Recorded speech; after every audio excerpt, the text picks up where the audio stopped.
Access Sacramento presents a live hometown Game of the Week sports event. This program is funded in part by a grant from the Sacramento Metropolitan Cable Television Commission.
We have reached early November, and in doing so, we have reached the third season of this high school football season.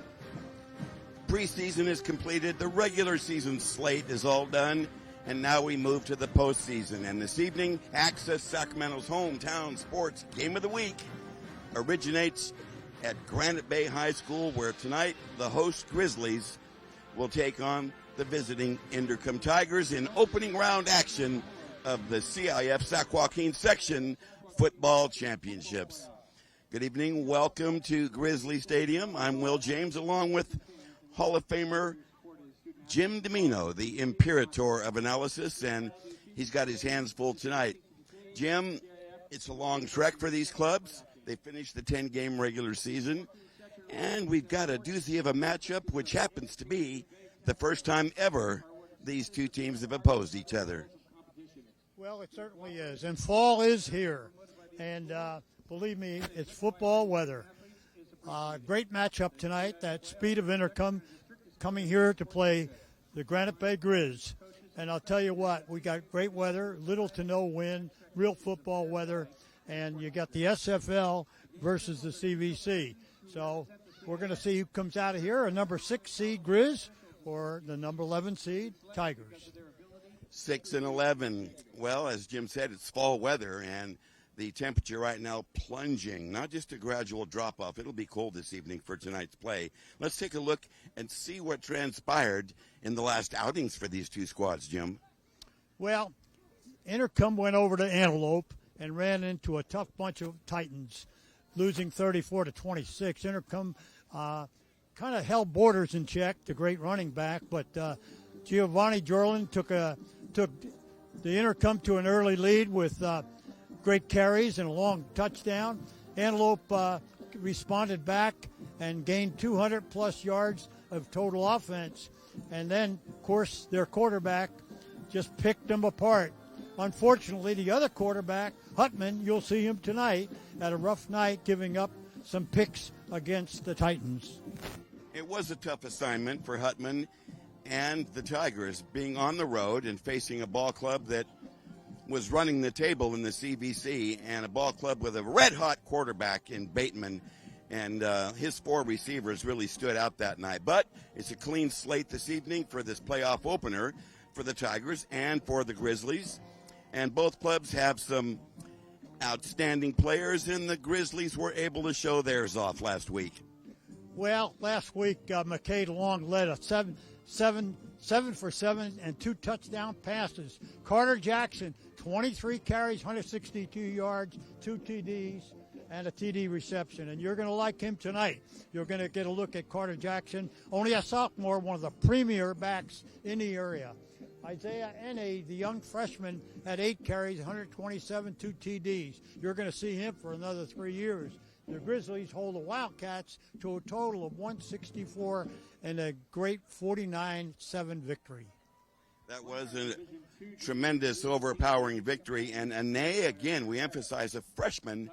You'll rarely see that in varsity competition, particularly with a top program in a playoff game. Now, both these squads have star power. And, of course, Reggie Harris's ball club, that's no exception with them. Well, let's start with that running back, Giovanni Jorlin. Little over 1,000 yards, having a great season. Hutman, their quarterback, didn't join the team till midseason, transferring in from out of town. Jordan Sloan, two-way starter, has played guard and tackle this year, outstanding. And then when we switch over to the Grizz, and to the defense, check that out. Tiger defense, they're led by several in that secondary, and particularly Baron Long leading the area with 7 picks. And their standout pass rusher, Tualia. Now, Granite Bay doesn't pass that much, but be prepared for heavy pass rush from Tualia. He's got 10 sacks on the season and 10 hurries. Well, impact players for Joe Catolico's ball club.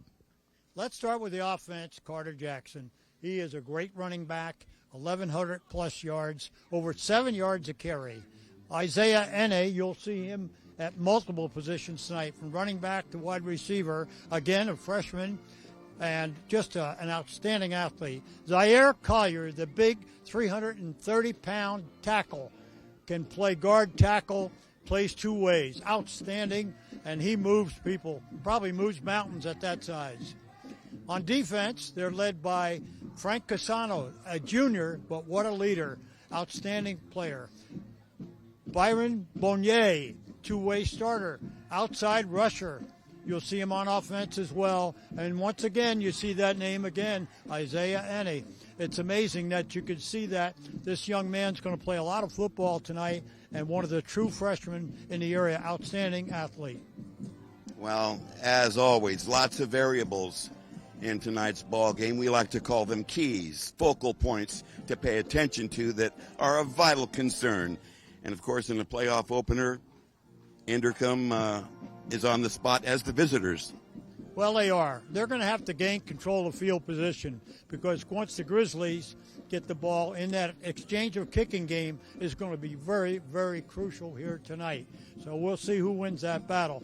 They got to execute 48 minutes, and that hasn't happened to Coach Harris's ball club. They've had problems. They've got to execute 4 quarters throughout. If they do, they got a shot. And lastly, but not leastly, they got to play with more discipline. Penalties have hurt them in the past, along with some mental mistakes. So we'll see if Inderkum, led by Coach Harris, can eliminate that tonight and stay in the ball game. A week ago at Antelope, 26 Tiger penalties for 130 yards. Now, same scenario for Joe Catolico's ball club. He has keys, but they're a little more succinct. Well, they got a great running game. They got a block. They block and tackle well. Certainly, they'll do that. Their running game is outstanding because they've got great running backs, and they are really strong up front with a veteran senior line blocking for N.A. and for Jackson and for Bonnier. So they got to block and tackle well. Among the other things they got to do is control the ball on offense. They've got to take charge of the ball with that strong running game, move the chains. They're very capable. That's what they do well. And you'll see a lot of that tonight. And if they get a lead, look out. They'll control the clock. And lastly, they'll limit big plays. When you got a speed team like Inderkum coming in, your defense is heavy under the gun every down. So they've got to tackle, get good team pursuit, get a lot of people at the ball, eliminate the big play. Last week against Antelope, a good defensive squad, Inderkum hit 3 long touchdowns out of their 4, so they can hit the big play. Well, we've got the table partially set for you, not all the way. We're going to take a little break and stand down, but don't wander off, because when you come back, Rick Stewart will stand in and fill in some more blanks for you in Access Sacramento's Hometown Sports Game of the Week. Stay with us.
Thank you. Thank you.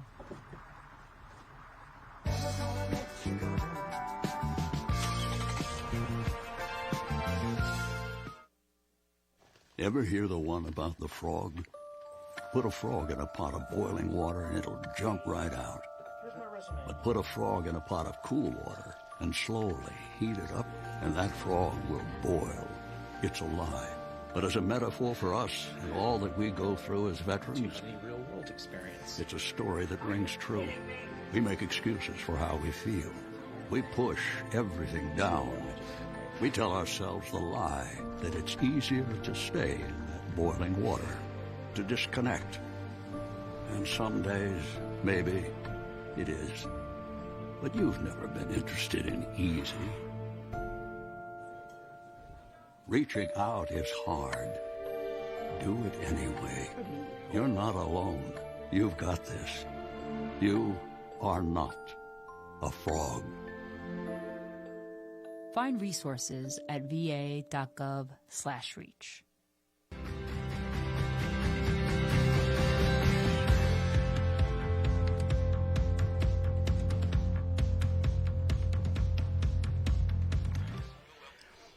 Welcome aboard to Access Sacramento's hometown sports game of the week.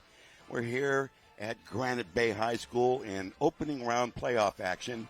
The host Grizzlies will take on visiting Inderkum. The Tigers are the visitors. I'm Will James, along with Rick Stewart and the Imperator, Jim Domino. Let's bounce down to field level. Rick, how you doing, buddy? You know what, Will? It's an awesome night here. It doesn't seem like it's as cold as I expected it to be, but you know what? That could change. I mean, mid 50s or so. That's going to be football weather, and we got two teams tonight that are led. These programs are led by coaches that have experience. So let's take a look at what those two coaches are like for tonight's game. First, let's talk about Inderkum and their coach, Reginald Harris. Second year at Inderkum for Coach Harris. 10-10 record, 6-6 in the conference games, the league record, Capital Valley Conference, while at Inderkum. CBC co-championship in 2021. That was with Antelope. Now, on the other side of the coin, we have a very, very experienced coach in Joe Catalico here at Granite Bay. Now, Joe's had several stops at different places, and we've got people that, just walk by. Joe Catalico, second year at Granite Bay, 14-7, 6-5 league record here at Granite Bay. 3 years ago, 3 years at Pleasant Grove, he was 72-25, 30-10 in league, and 3 Delta River titles. That was before it came the Delta League.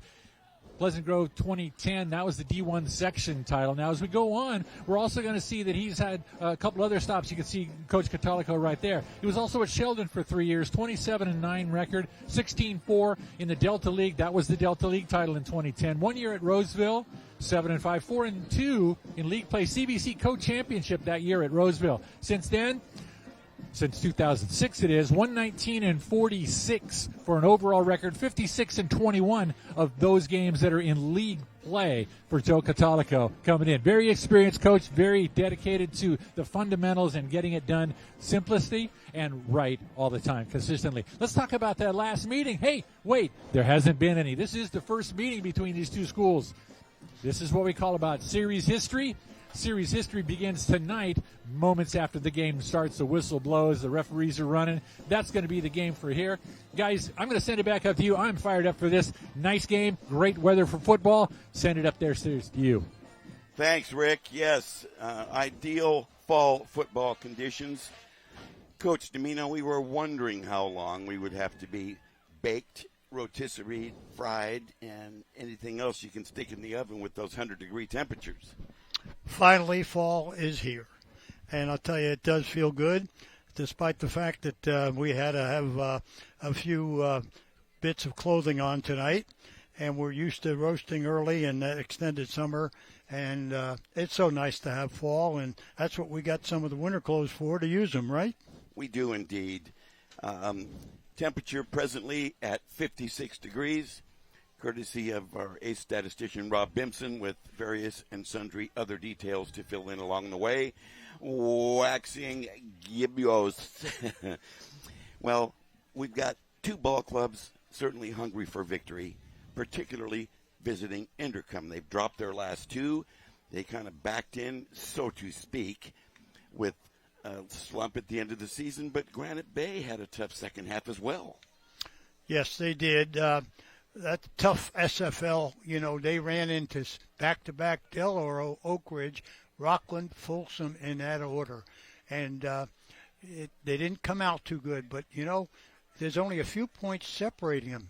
Yes, you look at their league record and you wonder, hey, but you look at their overall record and the teams they beat, and they beat some good football teams. Overall, their schedule, the teams they played are 63-32. Very impressive records to go through. So their quality of their schedule is extremely strong, strength of their schedule. So look tonight for a strong running game out of Granite Bay, and look at one of the premier backs in the area, Carter Jackson. You're going to like him. He's a sophomore. He runs like a true veteran. He can go north-south. He can finish a play. He's a complete back. McCade Long transferred in from Rockland. He's just now really getting a good concept of Coach Catolico's record. And as you know, if you followed Coach Catolico in the past at Sheldon and of course at Pleasant Grove, where he was very successful, he runs that football out of the eye, or split backs, runs hard. If you take a good look at his tight end, like Casano and Brian Bonnier, they'll probably take you to the football, because that's where they'll be. Along with the passing of Long, he's got quality receivers in Smith and his son, Joe Catolico. So we expect a great football game here tonight. Throw the records out the window. Of the many games we cover over the years, fairly often we see one club that does not throw the football much. The veer offense type teams that have the overpowering ground game, not too much passing. Tonight, we'll see who emerges out of that. Neither team really throws the football much. Statistically, there's not a lot there to represent that category and that element of the game. No, I think tonight you're going to see both teams throw a little bit. Quite frankly, if Granite Bay has a lot of success, they won't have to go to the air with McCade Long, but he's very capable. He's thrown for just under 1,000 yards this year, 7 touchdowns and 2 picks. But Inderkum has had a real problem throwing the football. And Hutman's not had the great passing record this year. And, of course, he'll be tested tonight, because I think you'll see Granite Bay with lining up with 8 in a box, and you'll see that quite a bit. But nonetheless, last week, number 12 had 2 picks in the second half alone and had a total of just 4 yards. So Hutman, the pressure will be on Hutman tonight. And Granite Bay knows this. They've looked at film, so you're going to see some heat on Hutman when he does throw.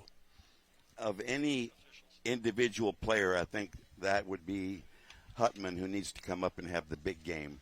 Well, the NCOA has assigned a veteran crew for this playoff opener, headed by referee Tom Stewart, and he's backed up by umpire John Haynes, head linesman Russell Hunt.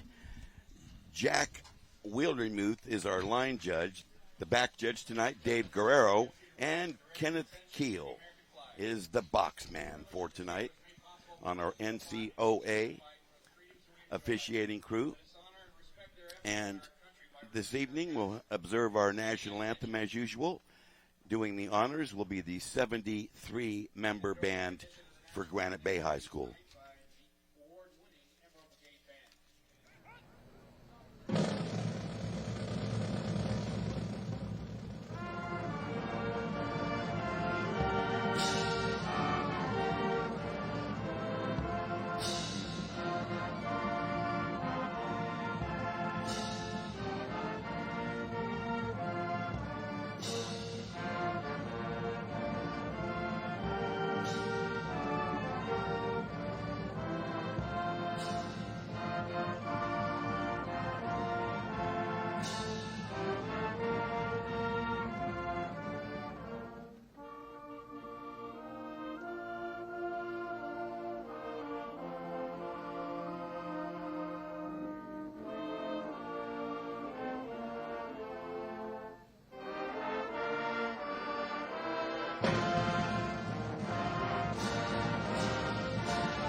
beautifully performed by the Granite Bay Marching Band, our Star Spangled Banner, not far off from tonight's opening kickoff. If you see a little disparity in the numbers, not the uniform numbers, the total number of players on each team, there is. Tonight, Granite Bay suits up 60 players, while Inderkum dressed 42. So we'll see if that becomes a factor in depth or fatigue. Granite Bay wearing their carefully selected home black uniforms, green numbers, silver helmet, and visiting Inderkum, the Tigers, their navy blue, and you might see a slight trace of gold.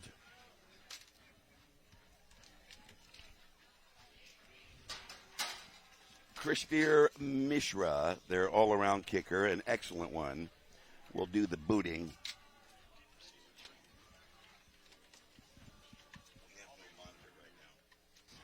And a pair of twin returners stationed deep for the Grizzlies. And, of course, one of them is the outstanding Carter Jackson that Jim spoke of so highly.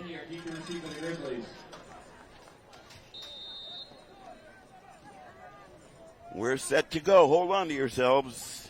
The hometown sports game of the week coming your way here. Playoff opener from Granite Bay. A short end-over-end kick bounding shy of the 20 and out of bounds. Throw the first flag, and that could be a gift of starting from the 35-yard line for Joe Catolico's ball club.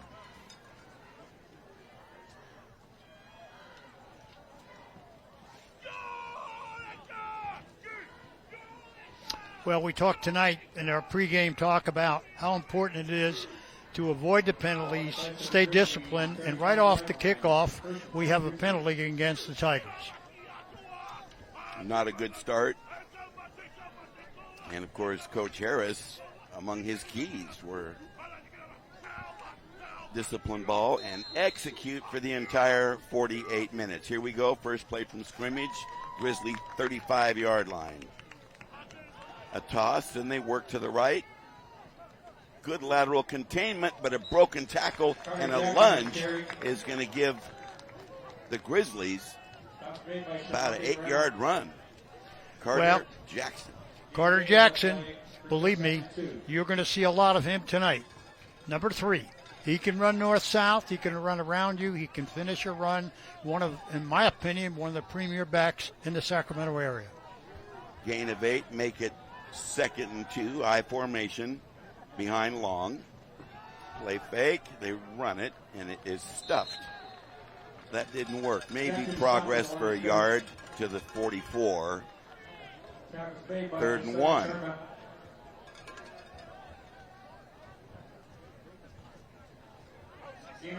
Chilly evening that will soon become cold. And a rather meager crowd in attendance for the Tigers, but still coming in. Big play on 3rd and short.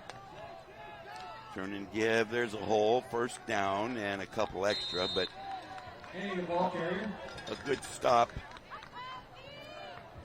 by the Tiger defense. Call it a 4-yard run. Okay, and you'll see somewhere on your monitor there the Granite Bay offense, and they have had some impressive offensive outbursts throughout this season. Fresh set of downs for Long and company. Hand off and a broken tackle and a big daylight run inside the 45. Walker with a carry, broken arm tackle near the line of scrimmage. Well, that's young freshman N.A., and you'll see him tonight. Number 24, only a freshman. And defensive starters for the Tigers, which has been their strong suit this season for a club that has a up and down offense. Okay, first down, same formation and movement on the D line, but no infraction. It looks like we're going to get a change of plays by Malong. They toss and work left. There he is again, Jackson. Turn the corner and bite off yardage to about the 36. Well, they've worked left and they've worked right, and the Inderkum defense is going to have to adjust. Well, you're going to see a dose of Jackson plus N.A. and occasionally Bonnier, the big fullback. But I'll tell you, the big fullback, Bonnier, is a heck of a blocker, and you watch him on pass defense. Second and about 3. Nice sustained drive thus far, starting at the 35. Toss and work right. Lead block is excellent. Good daylight.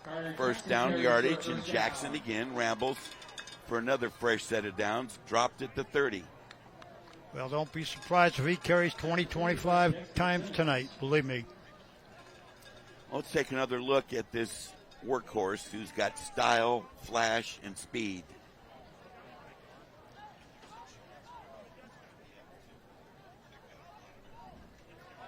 Clock rolling here, still early in the first at the 8:50 mark.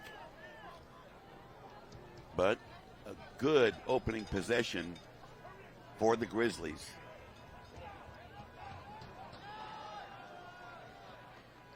They run the football and get short yardage.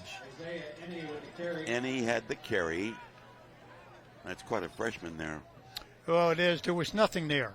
I mean, he picked up 3 yards on his own. Absolutely nothing. There was a good coverage in there by the Inderkum defense, and but he got +3 on it. 2nd and 7 from the Tiger 27.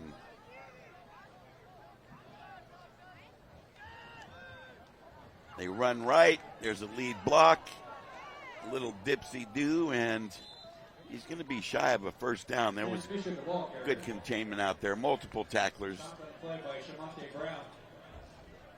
And we'll credit Shavonte Brown, a two-way player, with that tackle. The ninth play of the drive. They've had the football here as time is just moving along rapidly here. Almost 5 minutes on this drive, Will. And it's very methodical. There's no rush. They take time in the huddle. They consult at the sideline. Big play here, however, though, on 3rd and 3. I don't know. A broken tackle. Well, how about that? Well, let me tell you, early it sounds like a repetition, but you better put Jackson down. He has done it often, yards after contact. Or was it N.A.? Both of them are capable. Very capable and more so. 1st and 10, football parked at the Tiger 19. Clock rolling here, nearing mid-quarter at 6:50. Zigzag move, but unable to get past that trio of Tigers. Well, they're getting set up here. They're going to run, but don't be surprised if you see a bootleg off this run, Will, because they've got you so mesmerized on this run that when he does boot, there's going to be a receiver wide open. Okay, when he does boot, let's see who it is. A well-conceived drive thus far, 2nd and 10. No, there's no gain on that last play, still at the 19-yard line. Well, we might have our first pass coming up here on 3rd and long. Still, well, you give him a couple on that. Make it 3rd and 8 as a play comes in from the Grizzly sideline. Okay. Capable receivers out there.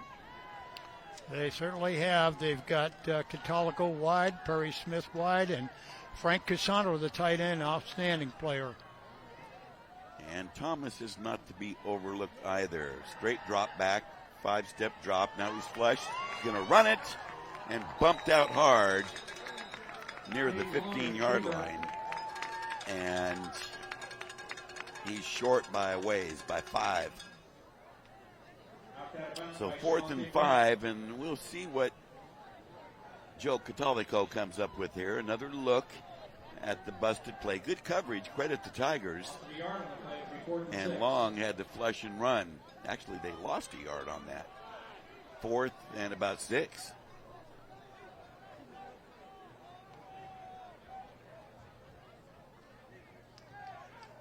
I think they made a change of mind here because they do have a good kicker. Dave Craven coming in here, outstanding kicker. Well, they're lining up as if to attempt a field goal from the 22, make it a 32 spot. Boot on the way. Wide left. No good, and the drive fizzles. Credit the Tiger defense. When they got near the red zone, things got a lot tougher. So the ball goes over after about 12 plays or so, and now we'll see that Tiger offense led by quarterback Gabriel Huttman and the outstanding running of Jorlin. Well, Inderkum D, they bent but didn't give up a score. 12 plays, 6 minutes and 37 seconds on the drive, no points. They spread the offense, run it on first down. Jorlin will get a lot of carries tonight. He's accustomed to it. He came into the ball game rushing for about 1,200 yards. So here's a look at the alignment for the Tigers offense.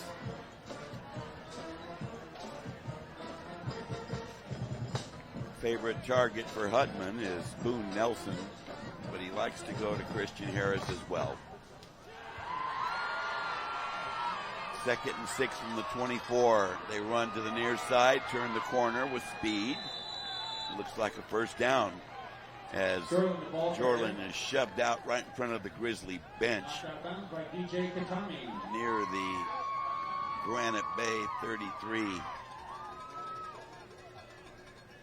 Well, a look at the defense. Katani, who made that last stop, is one of the ringleaders.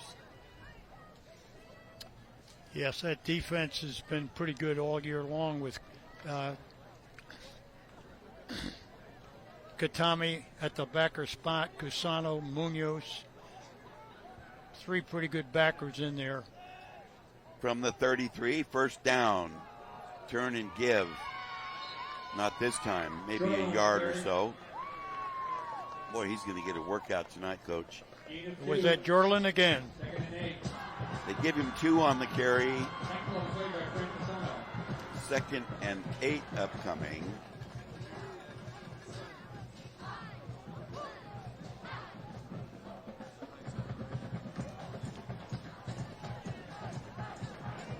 Credit Campusano for the last stop for the Grizzlies. Gain of 2, 2nd and 8. We're on the flip side of quarter number 1, 4-minute mark, sliding away here. Nice to have you with us tonight. Short drop, fire to the near side, way overthrown. Well, Huttman never looked at his checkoff. We ran a swing pass in the short left flat, wide open. He was looking for his favorite target, Kevin Boone Nelson, who was reasonably well covered and throw way over his head. He looked at him from the snap, Will. He certainly did. As I mentioned, he had a swing back wide open. 3rd and 8.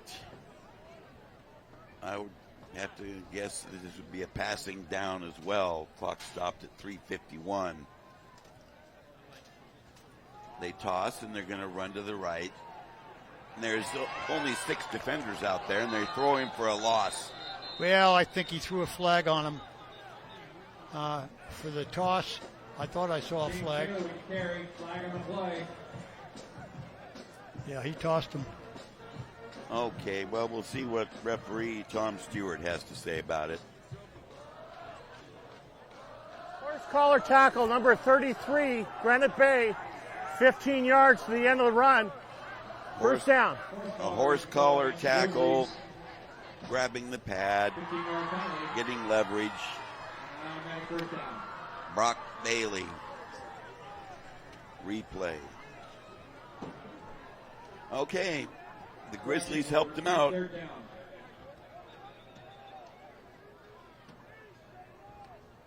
They're not quite ready yet. Well, they took that penalty from the line of scrimmage because where the horse collar took place was about 6 yards behind the line of scrimmage. So they had to recalculate. Well, I guess I don't do the same math as they do. Well, we got a timeout on the field. We'll step back as well. Stay with us. More of the hometown sports game of the week dead ahead.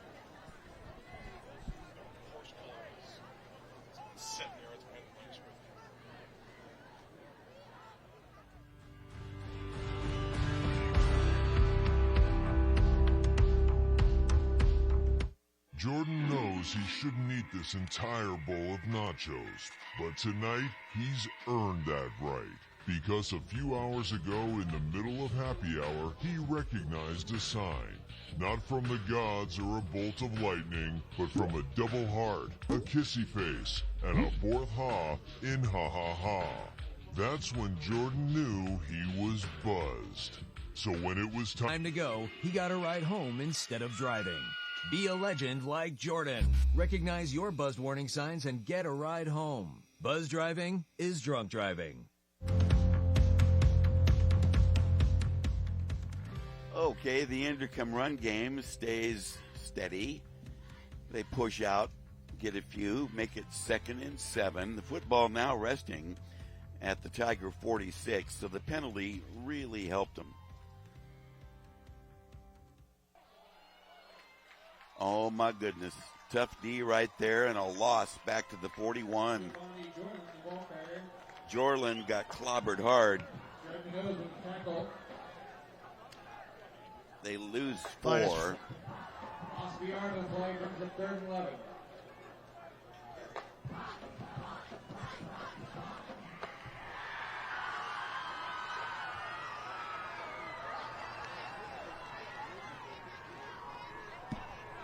Third and 11 after that loss. Got a guess pass again.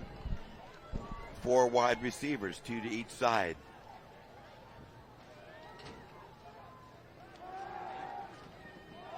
To the near side, a slip and an incompletion.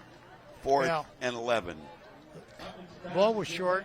He was under heavy rush, threw off his back foot. The ball just died. Carson Perry Smith on the play. Okay, penalty marker. Boy, we sure saw a lot of that last week. However, it looks like a punt formation being set up here with just 2:05 left in the first quarter. No score in this opening round. CIF Sac Joaquin Section Football Playoff.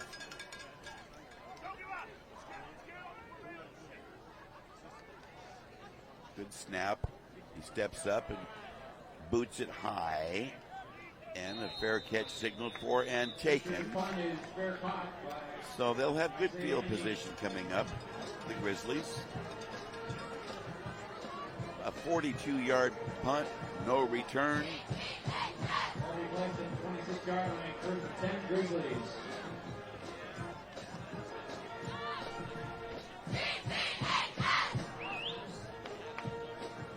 Well, the band's kicking up here at Granite Bay, and these Grizzly fans would like to see some more action. They had a good drive, but it fizzled out when they got near the red zone. So let's see what happens this time, beginning from their own 26.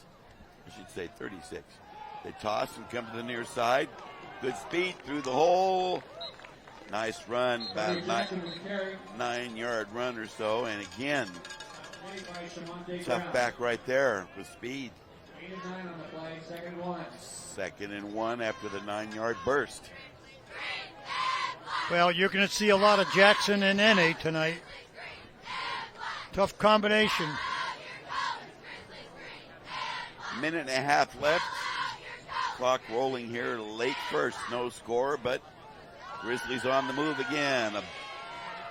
A blast up the middle, shut down early, but I think the progress will give him the first down. I agree. I see with the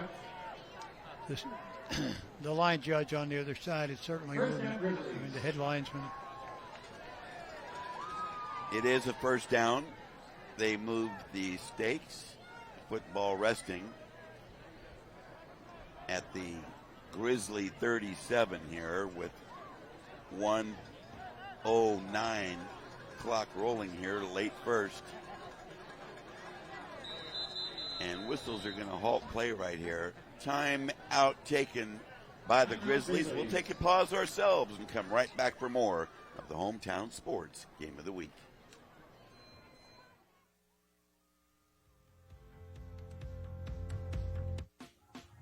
Last week, Brandon met a girl on a dating app. One day after work, he finally found the courage to ask her out. No answer. He started to panic. Was he being too pushy? Maybe it was too... Hey, sorry I didn't respond. I was driving. I would love to go on a date. How does tonight sound? Brandon tried to play it cool, but inside he knew. A girl so smart, so responsible. She must be a keeper.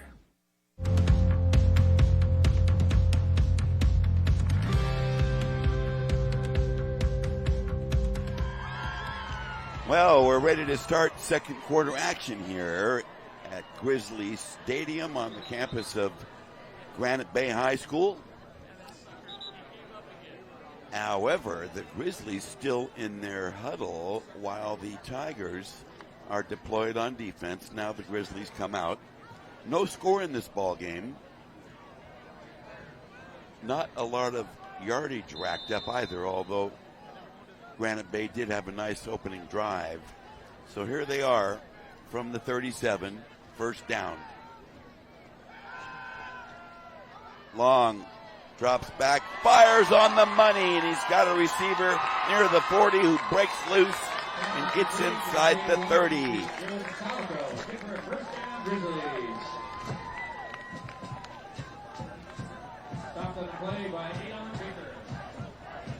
Baker with the stop in that Tiger secondary. Joe Catolico, the leading receiver on this Grizzly ball club. He came in with 21 catches and a couple of touchdowns, and that ball was right on the money. He had two receivers wide open. He had one in the center field wide open. Huge hole. They misdirection and run the football and get near the 20, an A with that carry, and a 5 or 6 yard carry on that. Don't know if they'll get another playoff with just 10 seconds left in the quarter, and I do not think so. We have played one here at Granite Bay High School in this opening round playoff. No score, but the Grizzlies driving. Stay with us.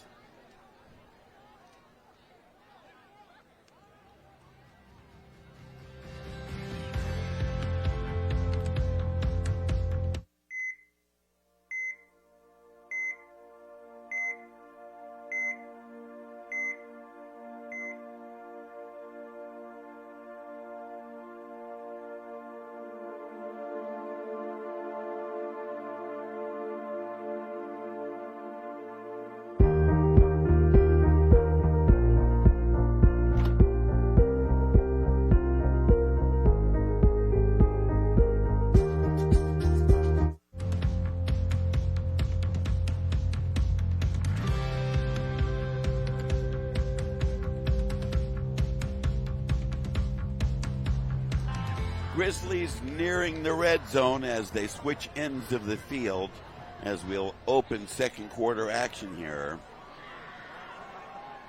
Both defenses have held fast. We'll see if that continues.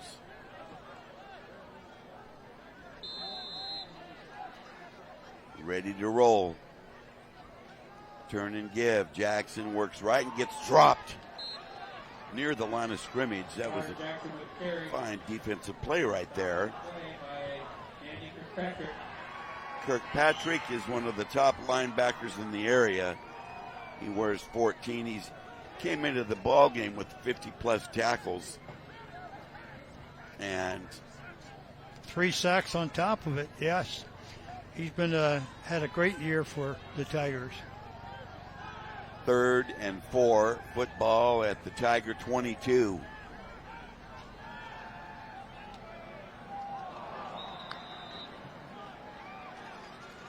Unable to hook up on that play.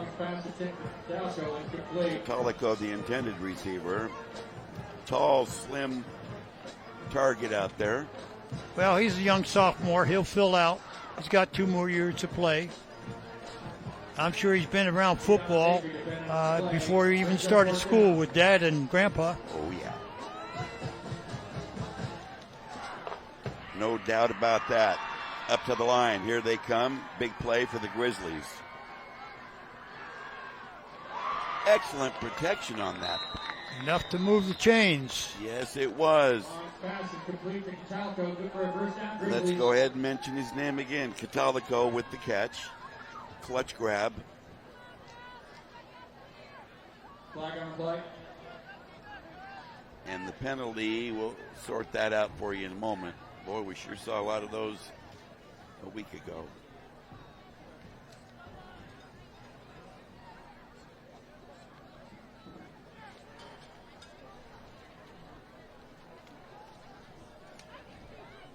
We've just opened the second quarter,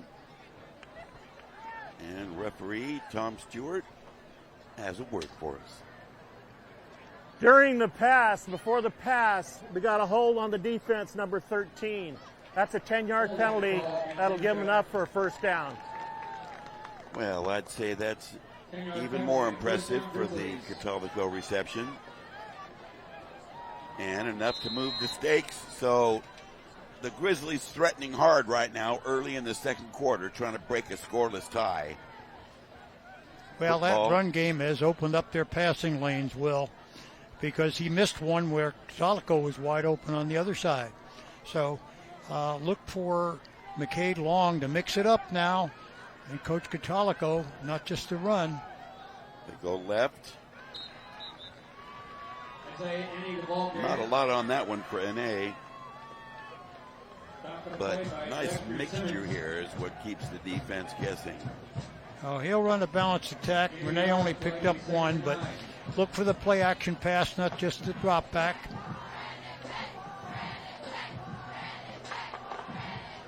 Gain of 1, 2nd and 9. He's got one-on-one right here on the wide side. They come to that side with the run. Good power right there to knock back a defender, and he got a good block as well.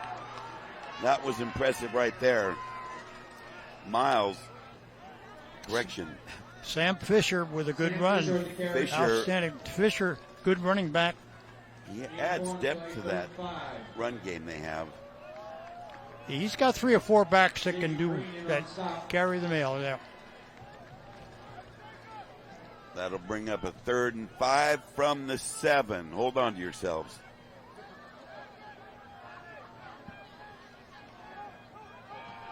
Misdirection run play. Touchdown Grizzlies. Jackson carried the mail, and that defense flinched just a little bit on that misdirection to the right. Well, yes. Jackson's had a great year. His 19th touchdown of the year, Will. Great season. Has over 1,100 yards, and unofficially tonight, I'm sure he's into the 1,200-yard bracket already. On for the PAT. Craven to do the booting. And he's got it. At 9:34, early second, host Granite Bay breaks out on top. And their top star ball carrier does the damage right there. Nice field level camera work right there. We'll be right back for more of the Hometown Sports Game of the Week. Stay with us.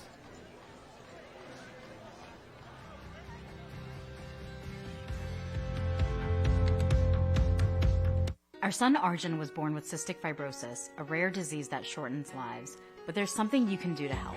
Join us as we walk in great strides the Cystic Fibrosis Foundation's National Walk. Every year, thousands of people lace up to raise money and awareness for CF.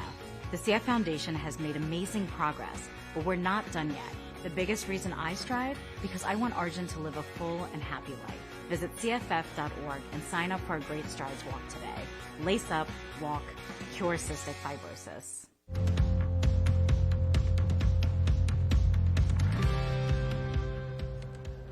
Seven to nothing. Granite Bay cashes in here early in the second, and here's the kickoff. A short one taken near the 30, but stopped immediately on good downfield coverage. They didn't have to go that far to cover. No. Getting back to that drive of the Grizz, they went 10 plays, 74 yards, scoring. In their first drive, they came away with nothing with a missed field goal. They had 40. So here we are early in the second quarter, and they have approximately 120 yards on the ground already, Will. Only 7 points, but they've dominated the ground game. Grinding it out methodically, excellently. So good field position for the Tigers. They come to the near side, and Jorland's going nowhere on that. Outstanding defensive containment.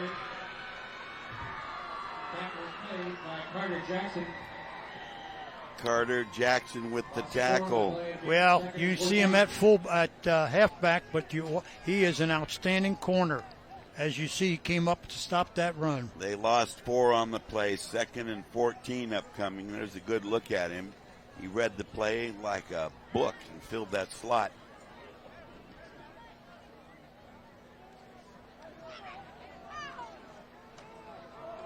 Well, they're going to run it again. Too many defenders there. No daylight. Well, right now, they're going to load the box. And the Grizz are loading the box with about a combination of 8. And defying and saying, okay, Tigers, you're going to throw the football? Because we're going to put you in 3rd and longs, and you're going to have to throw the football. So there you see. Watch their alignment here now. That's his 3rd and 11. You would think that they would have to throw the football here.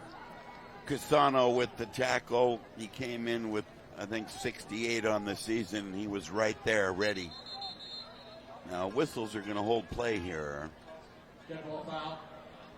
A dead ball foul.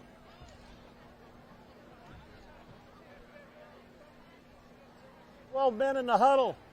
Offense, 5-yard penalty. 3rd down. Well, and again, our pregame, we discussed mental and physical mistakes.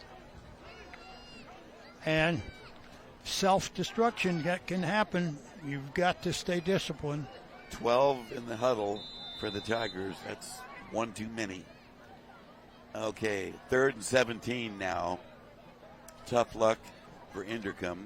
They'll need to overcome that. Hutman wants to pass and gets flushed and caught and sacked. Nothing doing. Well, the pass was predictable. They sent extra people, and they probably didn't need to send extra. They swarmed all over that. Well, right now, again, they're in the hole, and quite frankly, there's on a deep, and they're going to get the ball in great field position and have a very short field to drive.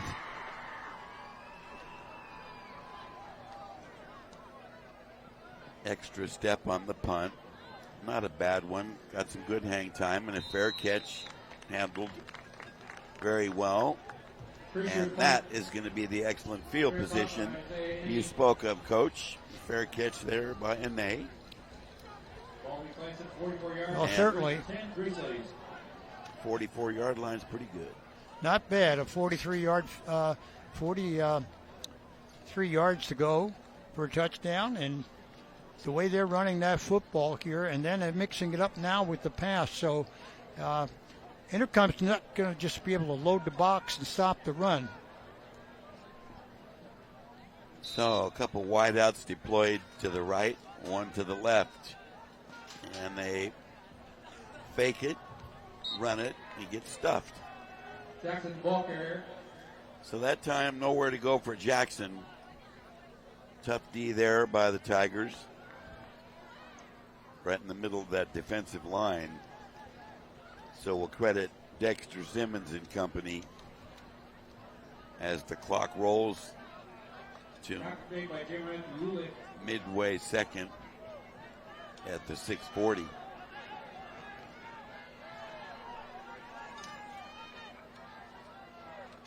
He wants to pass this time.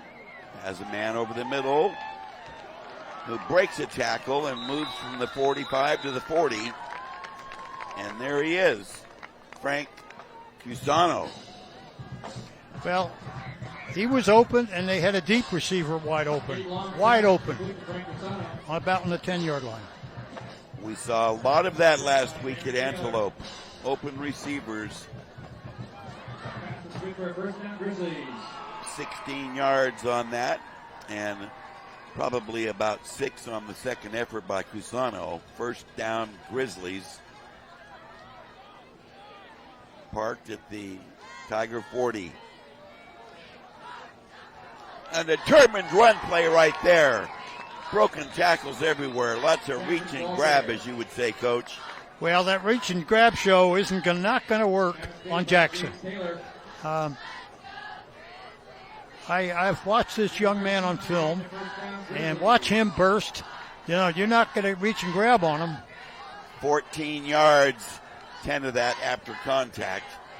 I know this, and watching him in person and watching him on film, as I mentioned, I feel he's one of the premier backs in the area already as a South. Now, you raved about him on September 2nd. Play action pass. Over the middle. Touchdown, Grizzlies. Cusano on the receiving end. And they spotted the hole, but there's a penalty marker down.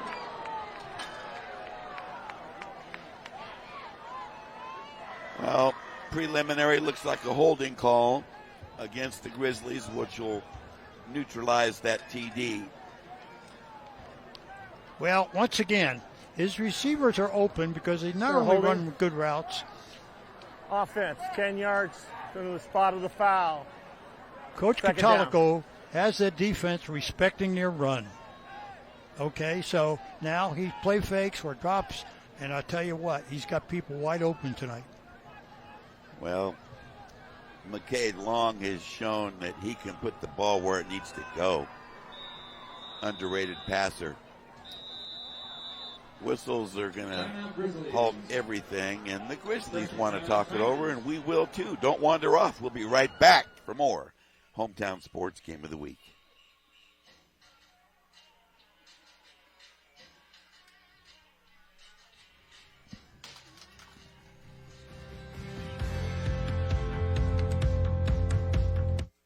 There are 16 million children struggling with hunger in America. That's 1 in 5 daughters, sons, neighbors, and classmates who don't know where their next meal is coming from. Yet billions of pounds of good food go to waste every year. It's time we do something about it. Feeding America is a nationwide network of food banks that helps provide meals to millions of kids and families in need. Visit feedingamerica.org to help them feed even more. Together, we can solve hunger. Together, we're feeding America.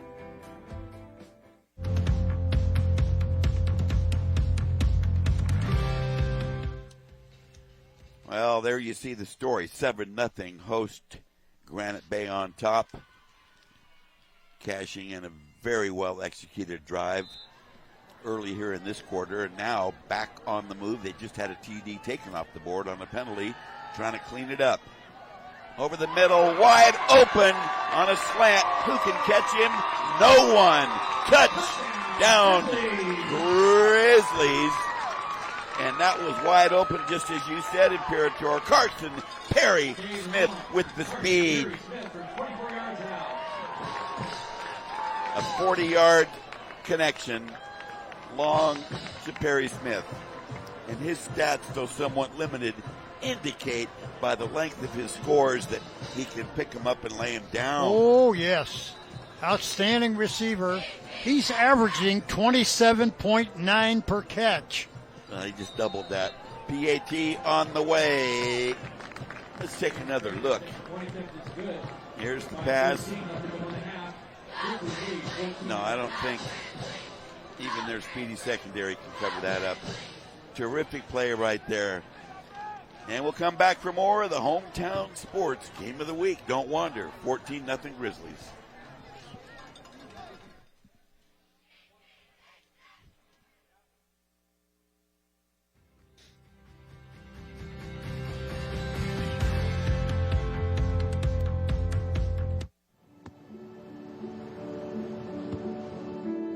I don't remember how it started.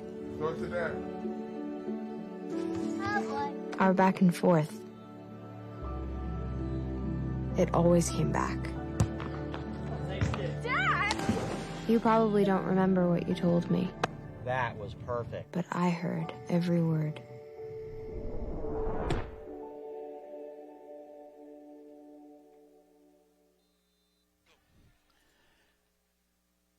The Granite Bay Grizzlies are rolling now. A pair of touchdowns close together here in the second quarter, 14-0. And again, the short kickoff taken at the 25, running room. Nice effort there, showing some speed along that far sideline. And excellent field position now upcoming. Well, it certainly is. It looks like they're trying to keep the ball away from Jorlin, who can go to the house with his speed, but I don't think lining up field position there. Board on the penalty, trying to. Play to the 44-yard line. First and 10 Tigers. Okay. Excellent field position now. 5:05 left in the half. Certainly plenty of time. And from this position on the field for the Tigers to make something about it. Fire left.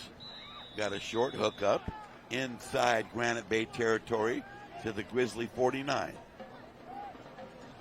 Shy of a first, but a nice bite.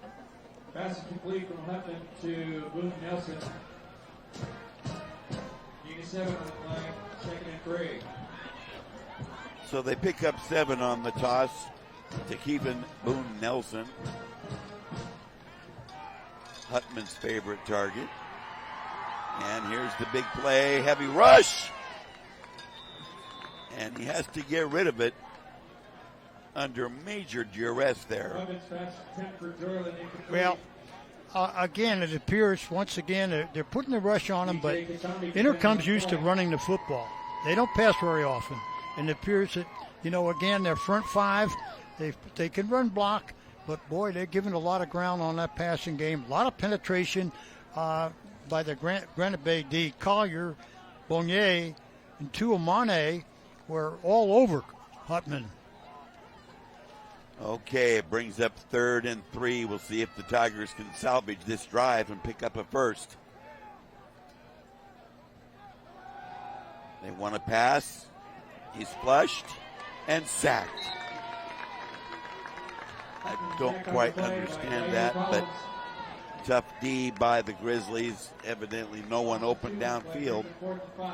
4th and 5. They lose a couple. Grizzlies really playing some good football right now. Tigers show punch. Single safety. Fisher is back. High snap, but he's up to get it. Aims for the right corner. Nice punt. And it's going to bounce. And very nice punt. Help the Tigers a little bit. And was no position to field it. Out of bounds near the 10. So with 4:06, the 37-yard punt kind of pins the Grizzlies, but they're sitting on a 14-point lead. Well, they're fortunate it's only 14 because if the yardage is 186 to 15. Time of possession is outrageous in number of plays, but 186 yards to 15, 10 first downs to 2. one of those 2 first downs via the penalty. One-sided scoring, one-sided scoreboard. Well, this is true. The Grizz are mixing up the game. As mentioned earlier, you're going to have to key their run game, and just about when you dig in with 8 people, they'll pick you apart throwing. Okay, first down just outside the 10. They run the football. Nice power blocking, shoving people around. Carter Jackson with the carry. Jackson has had a banner season. And Coach Catolico has raved about his veteran offensive line all year. They certainly have, and you see it there. They can move people. Jackson's had a big night already. He's got 61 yards on 12 carries. As mentioned earlier, don't be surprised, 20, 25 carries out of him at least. 2nd and 5 after the 5-yard burst. They toss, and he changes direction. Zigzag move through the defense, breaks it free, holds onto the pill, finally dropped near the 45. Jackson. Jackson runs for a first down. Oh my goodness. Well, Imperator, as you speak, he delivers. This is a spectacular run. Well, there's a little bit of everything. That's why I like him. Zigzag, in, out, speed, burst, 27-yard run that had everything in that run. That's like, he's only a soph, but that's what the scouts look for. That's a scholarship run. Yes, it is. No, that was, you look like a senior on that. 1st and 10, Grizzly 45. Long to pass, so he's got someone above the secondary. Another long hookup. Long to Catolico. That was a fingertip grab. Soft hands. Didn't lunge for it. On the money from Long. Ooh. Called it a 40-yard catch. I'll tell you, he's pretty fair country receiver. Okay, 2.5 to go. First half slipping away. Left side run. That's a nice open field tackle, because when you're trying to tackle NA and Jackson, boy, you better wrap up. The diversity of plays is taking a toll on that confused defense. Very definitely. Coach Catolico and his staff are really mixing it up here. Balanced attack. Gain of 1, 2nd and 9. Same direction. Inside the 5. Touchdown. Grizzlies. Jackson. He exploded through there. Penalty marker has been dropped. We'll see. Another holding to call against the Grizzlies. Holding to nullify a touchdown. 2 of those tonight. 1 on a pass and 1 just now. Grizzlies. 10 yards from the spot of the foul. Repeat, 2nd down. We're in the end zone. We're in the end zone. Well, you're seeing Action Jackson tonight. And I'll tell you, big hole, big time blocking up front by that veteran O-line of the Grizz. Boy, they sure are. Long wants to throw, dances away, then flips it. He's got a safety valve in Jackson. And jitterbugs to the 10 and a little bit more. You know, that was nice composure by Long. Knew he had a man there. Credit Hardy for the tackle to prevent further damage as the carry goes to the 12-yard line. Still 1:39 left. And the Grizzlies really banging on the door now deep in the red zone.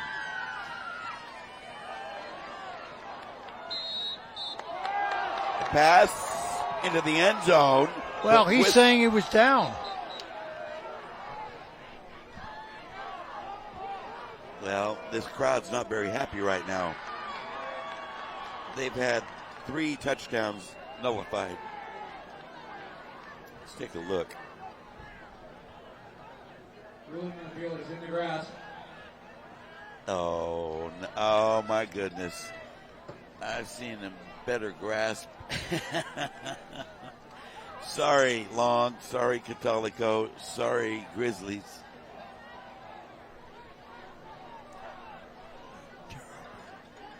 Yeah, the grasp. Well, if I take the high road on that, I'll just feel like... Well, he's wondering what you got to do. There's Coach. He's not great yet, but he's getting there. When you get calls like that.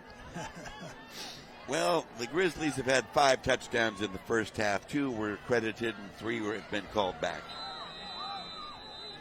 So, football. Okay, they want to talk it over. We will too. Time out. Stay with us. We'll be right back.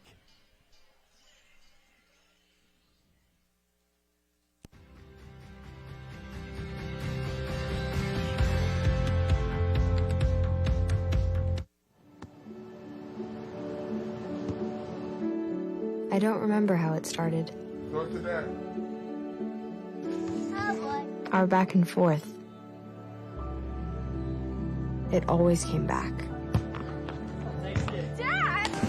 You probably don't remember what you told me, That was perfect. but I heard every word.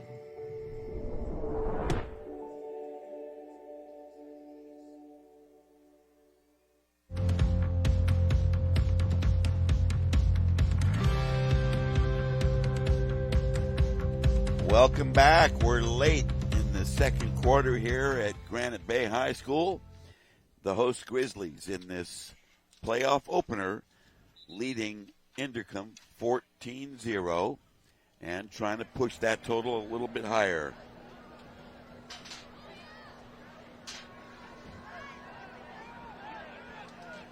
They've had 3 touchdowns called back by a penalty. On 4th down here and 14, they'll try a field goal from the left hash. Call it a 29-yarder. Snap, spot, boot. He's got the distance and got it. A 29-yard field goal buried by Craven right in the middle. And that makes it 17-0. Granite Bay will be right back.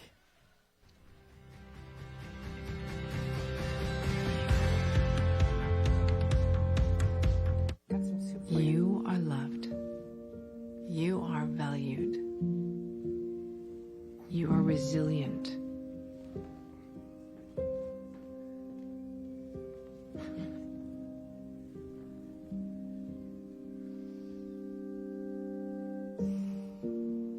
You got this.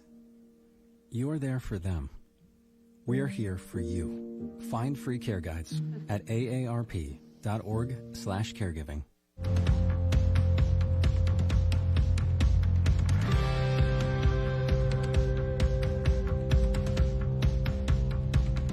Grizzlies set to kick off after pushing their lead to 17-0 here late in the first half, less than a minute remaining. Squib kick taken. Nice job of following some blocking there to get out to the 30-yard line or so. And let's see what the Tigers can do in the final 50 seconds of this half. Returned by Boston Cosley.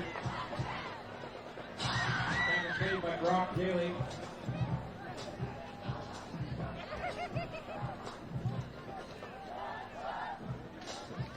It's been one-sided throughout this first half. The Tigers had an early opportunity to take the lead, unable to do it. Hutman winds up and fires deep and overthrows a man who had a step in the secondary. That would be For Baron Taylor, incomplete. Baron Taylor, one of the two Taylors on this outfit. Sam Fisher defending on the play.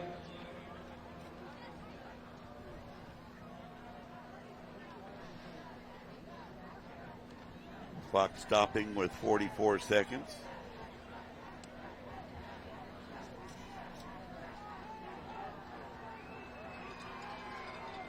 Triple wide receivers to the near side. Hutman winds up and fires to the sideline, incomplete.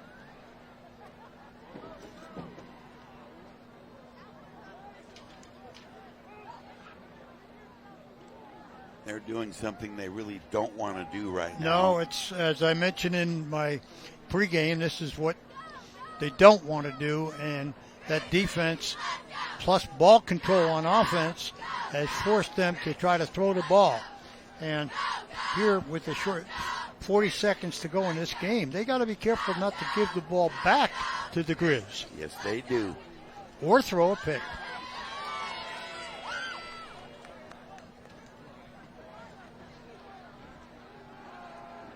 He wants to pass, gets flushed, grabbed, and sacked.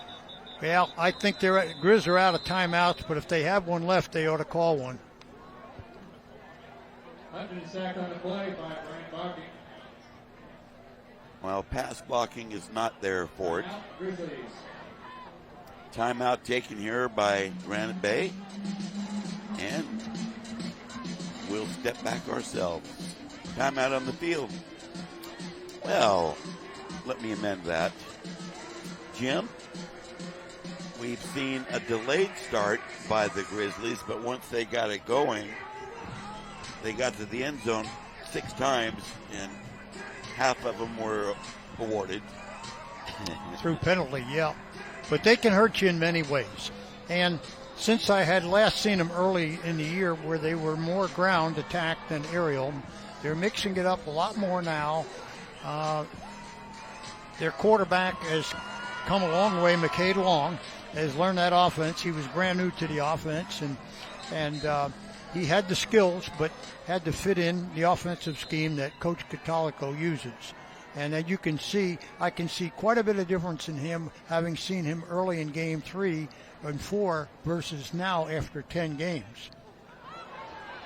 Here's an explosive run. That is a scattered field right there. Well, the punt was all right. Yes, with 19 seconds to go, what will Coach Catolico do here? Will he just take the knee and go in with a comfortable 17-0 lead, or will he go down the field deep to maybe try to get an interference call, or will he screen to N.A. or Jackson, or just like I said originally, take a knee and go in? A compelling question, Coach. We won't have long to wait. Long back in. They break their huddle. 19.9 left in the half. And oh my goodness. They had the bubble screen on. Yes, they did. But Inderkum was there, plus they had penetration inside. He didn't get much time to set that up. Well, they've stopped the clock at 16.3. Back to the sideline for a moment. And we'll see what Joe C. has in mind for Long. If you haven't noticed yet, Coach Catolico sends Long to the sideline every play. Every play. Okay, they break their huddle. Grizzlies on top, 17-0. Straight drop.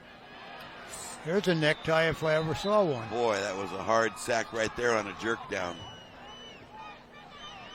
He said that was a necktie if I ever saw one.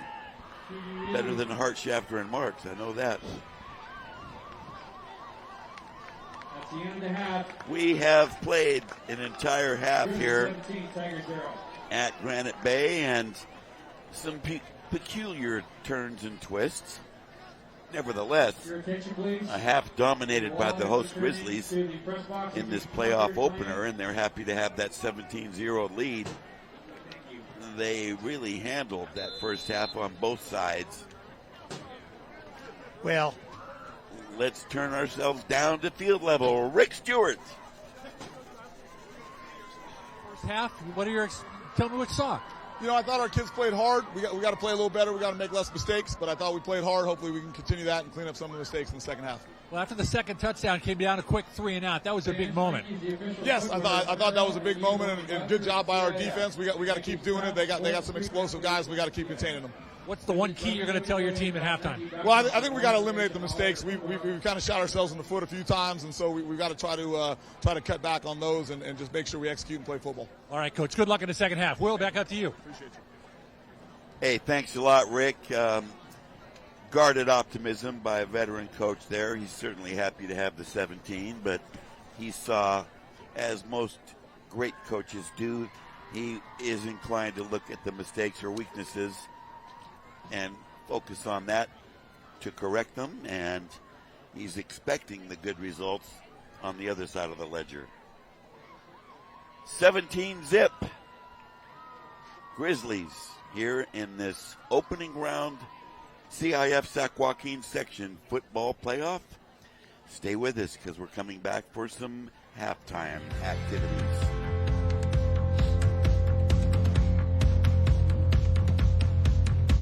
When fog, fats, oils, and grease get put down the drain, it can harden and create massive problems in our sewers. Fog can cause sewer backups, clogs, and can be a headache to clean out.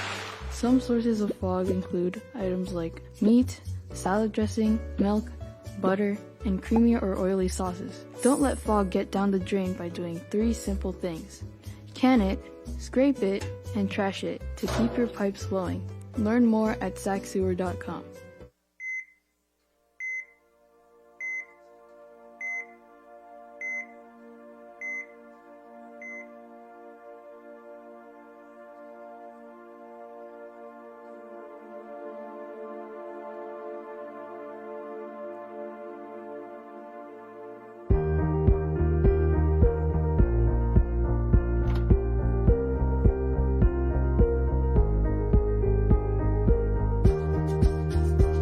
Long ago, in a household far away, a sink lived in harmony.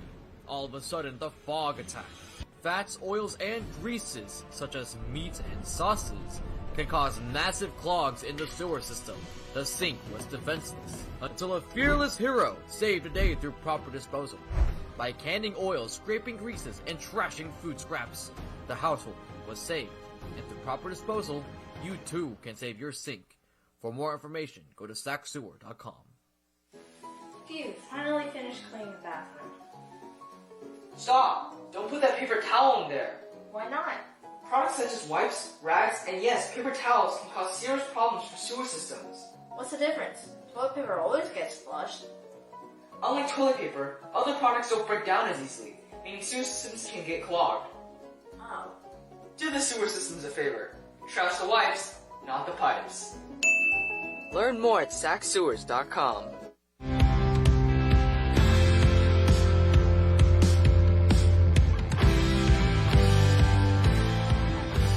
We are happy to have you with us this evening here for Access Sacramento's Hometown Sports Game of the Week. We are at Granite Bay High School, home of the Grizzlies, and this is an opening round playoff in the CIF Sac Joaquin section.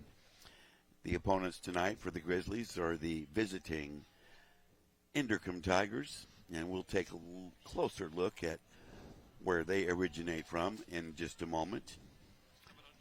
But what we've had so far is what you would have to consider a dominating performance in the entire first half by the hosts. Kind of a sluggish start, you might say, in the first half of that first quarter. But, boy, when they got it figured out, they turned it on and were driving that football. Rob Bimson's statistics, which we'll take a close look at coming up, really show that type of momentum and one-sidedness that we saw in the first half. Well, they certainly do. I mean, when you look at the rushing stats, 128-3, and on top of that, Hutman has been sacked 3 times. Passing yardage, 92-7. Total offense 220 to 10. First downs 12 for Granite Bay, 2 for the Tigers. Penalty yardage is the only area that unfortunately Granite Bay leads them by 9, having 3 TDs called back. Neither team has a turnover yet, and time of possession out of 24 minutes, 16:52, Granite Bay has had the ball. They have indeed, and it's clear that the Tigers have not gotten it together, and they struggled in conference play out of a tough CVC, Capital Valley Conference. You can see here with the graphic that they finished at 3-3 and 5-5 and lost their last 2 ball games coming into tonight's action and struggled at home, losing a couple of ball games they really felt they should have won. This is true. We saw them early season defeat Wood Creek probably in their best football game this year. That was back 4 or 5 weeks ago at least, maybe a little more, at home. But after that, other than Bella Vista or River Valley, when they ran into teams like Roseville and Antelope, that was a different story for the Tigers. And now, running into a season, Granite Bay Ball Club having gone through one of the toughest conferences in the state. That is such a qualifying comment there. The Sierra Foothill League in this region is considered the toughest, the best, the most proficient in every regard. And weeks 1 through 10 had 5 of those 6 teams ranked in the top 6 of the Imperator's weekly rankings. The records speak for themselves. So the level of competition facing Granite Bay every week in league play was phenomenal. Not to slight the CVC at all, but certainly not the type of weekly competition the Grizzlies have faced. Once you get into league play in that Sierra Foothill League, week in, week out, as you mentioned, they're knocking heads. And other than Folsom, when you get quality teams like Oak Ridge and Rockland and Del Oro and the Grizz having faced each other week in, week out, believe me, you've been in the front lines. Okay, so give the Grizz credit. They're far better. We've said that during the week, Will, than that 6-4 record, believe me. And they are a threat. Now, this game is far from over. We got another half. And the winner of this football game will have to go to face Downey, who's on a bye this week, so they'll be playing in Modesto next week, either ball club. Well, that'll be quite an interlude, but let's shift directions and bounce down to field level and Rick Stewart. You're here at Granite Bay High School. Tim Healy. Tim, first of all, thanks for having us here, especially we couldn't get there in the regular season, but it's great to be here with you for the playoffs. We're absolutely thrilled to have you guys here. It's great to have access out here covering our game. Anytime you guys can get out here is great for us. Well, it's always a pleasure to come to places that I personally haven't been to. And we always have to have a Sacramento team, quote unquote. Not that you're not, but we understand that too. So that's what our, liability is, if you will, word it that way. But this is a great environment. What was it like on campus? Honestly, this is a great place to be. I love the student body here. The football program's amazing. Our coach does an amazing job building character in young people. This is a fun place to be. How about fall sports, spring sports? I mean, fall's wrapping up, spring is starting. Well, we still have fall going on. We've got both water polo programs still in the playoffs. Both look really, really good right now. Cross country is also still in the playoffs. So I'd like to think we're going to keep the winter going a little bit longer, or the fall sports, and then winter actually just started this past week. Okay. All right. Well, that's the basketball and all sorts of other sports and volleyball as well, I imagine. We have soccer, basketball, and wrestling for our winter. And last year, both soccer teams made it all the way to the NorCal finals. So we're hoping for a long run through the winter season as well. Soccer in the winter. How's that going? It's not my favorite, I'm not going to lie. It's cold. We're out here until sometimes 9:30 at night. But it does accommodate the club players better. Okay. And really, as the administrators and coaches, we don't want the kids to try and do too much. this allows the kids to do both high school and club in a safer way. All right. Well, that sounds good. Jim, thanks again for having us out here. Really appreciate it. Will, we're going to send it back up to you. Thank you. Okay, Stu, thank you very much. Tim Healy, first class, and taking care of our accommodations. Now, don't wander off. When we come back, we'll have some more halftime information for you. Stand fast.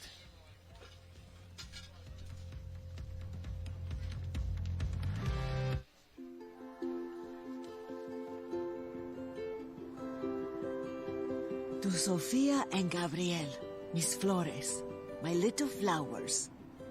Even though these old knees can't follow on your adventure to the forest today, these flowers represent my love, so you can take me with you wherever you go, near or far.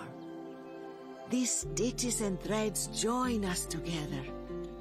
Me, your mother, and both of you. And wherever you see a flower, a bird, a beautiful tree, know that my love is with you as you bring our colorful stories to the world. Make the forest part of your story at a park near you. Find one at discovertheforest.org. If I could be you, and you could be me for just 1 hour. If we could find a way to get inside each other's minds.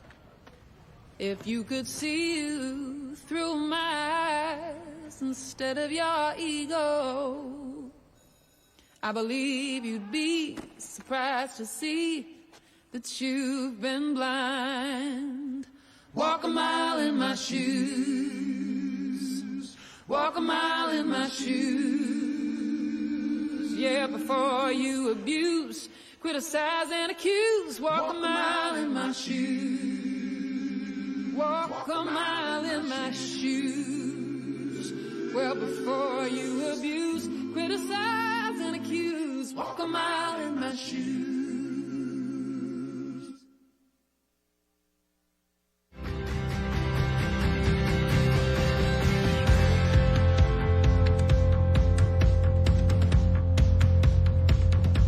Welcome back to the Hometown Sports Game of the Week. Tonight, the playoff opener, we're at Granite Bay High School. I'm Will James, along with the Imperator, Jim Domino. Let's go down to field level and Rick Stewart. Rick? Well, got Coach Harris here. Coach, what'd you see in the first half? We made some, we didn't execute well across, and the scoreboard shows. And, kids just got to settle down and get focused. And we made some adjustments, and hopefully we have a stronger second half. Did you tell them anything in particular key thing they had to do? Just stay focused. Okay. All right, Coach. Good luck in the second half. Stay healthy. Thanks. All right, Coach. All right, Will, we send it back up to you, 17-0, Grand Bay. Okay. Thank you very much, Rick. Appreciate that. And always good to have a view from the other side. This first half was impressive. Let's see if the Grizzlies can match it. Right now, however, we're going to show you something else. The weekly rankings, as you expect, Domino's dozen. All right, let's start out with Folsom having a phenomenal year, 9-1, on a bye this week, and believe me, you'll see them playing someone at home next week. Monterey Trail, right behind them, having a couple of early season losses to De La Salle and Folsom, and then winning the rest, going through their league, and the only test they had was with Grant. Oak Ridge in that third spot, and in a very tough SFL, as we've elaborated on. Del Oro at 4, Rockland at 5, Placer at 6. Joey Montoya's ball club going great. I think it's going to eventually lock horns with the new school, West Park, eventually. Elk Grove at 7, we saw them with a big win over Jesuit. Granite Bay, you're looking at them tonight. They're at 9, but they're a very strong 9. Believe me, as you see it tonight. Sheldon at 10, Casserole having a great year. And maybe it's Casa that made up and locking horns with that new school. They're at 9-1, only having lost to Placer by 2. Vista del Lago 13, Grant 14, Antelope 15. You saw them last week. Very impressive Antelope Ball Club going unbeaten in the CBC. West Park, that new school, having a phenomenal year at 9-1. Roseville having a good season. Inderkum, you're looking at them tonight here. Wood Creek at 19, and Liberty Ranch finishing at number 20. And there you have it, this week's rankings. Okay, and let's see about the numbers. Rob Bimpson crunches them as good as anyone in the world. And Jim, go ahead, because it's going to be one-sided. Well, as you look at that chart on your screen, it's quite one-sided. Passing yards 128-3, rushing 92-7, rushing yards 128, total offense 220-10, first downs 12-2. The only thing, as mentioned, that Granite Bay doesn't want to be leading the scoreboard with is penalties. They're 9 yards more. Turnovers, neither team has had a turnover. And then look at the TOP, time of possession. 16:52 out of 24 versus 7 and change. Score 17-0, and really this game could be further apart than that, Will. Much further. If you look at that again, 3 penalties charged against Granite Bay. All 3 neutralized scores. 2 touchdowns and a field goal were wiped out on those 3 penalties.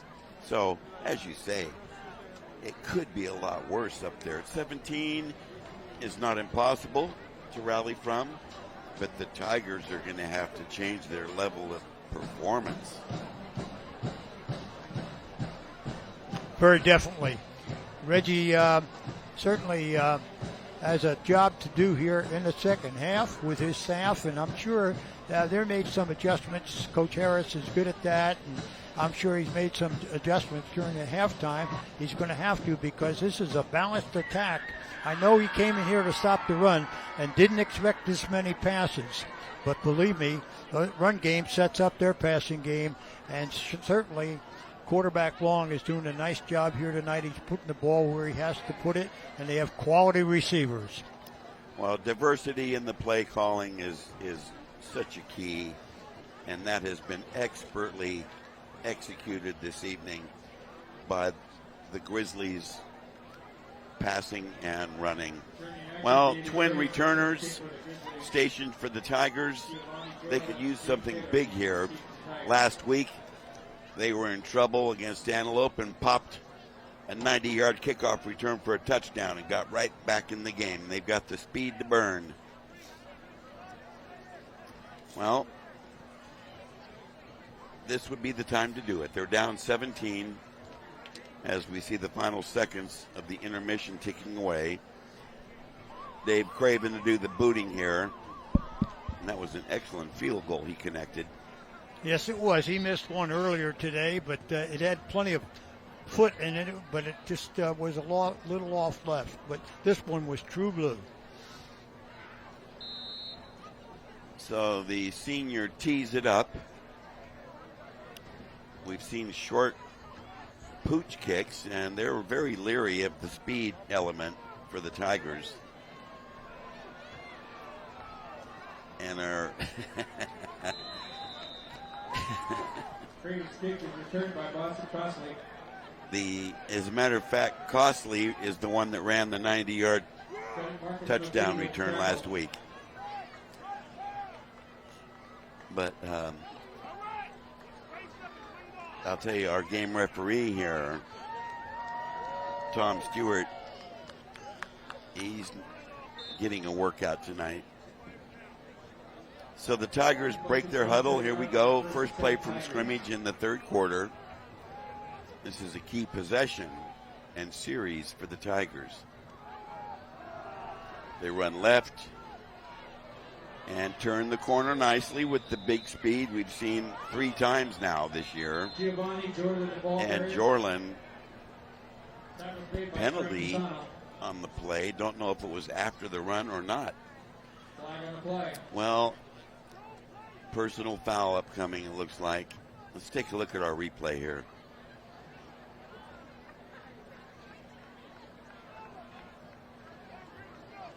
High and low. Call against the Grizzlies, and that was the only contact. Okay, they moved the football via penalty just into Granite Bay territory at the Grizzly 49. We're just underway in a sticky open to this third quarter. Nice second effort there, barreling through a hole. And Jorlin struggles and drags the tackler. Nice run right there. 6 on the play, 2nd and 4. Better part of 6 yards on the carry. He's picked up 18 and 2 carries here, plus a penalty inserted in there. And they're coming out here with a little more fire and energy. They're going to have to because they're 17 down.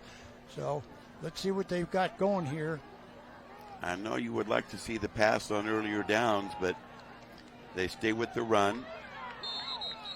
They're shy of a first. They're at the 41-yard line. They need a couple more. Jorlin. Stop made by Tele Tawanino.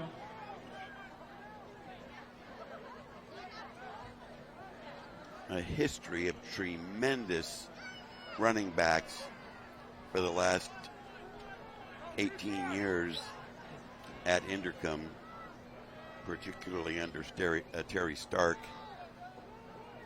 Change direction, trying to get outside, and does. Slipped a couple tackles and got the extra. Good hard running there. Jorlin picks up the first down. First down, Inderkum. Action Jackson with the tackle. Action Jackson. It can play. He plays both ways and is a very good corner, as well as, of course, one of the premier running backs. Okay, up to the line come the Tigers, 1st and 10. From the Grizzlies 33. They're down 17. This is a crucial drive for the Tigers early here in the second half. They go wide left. Nice cutback right there. Something out of nothing. It wasn't there. And Taylor saw where the daylight was and changed direction beautifully.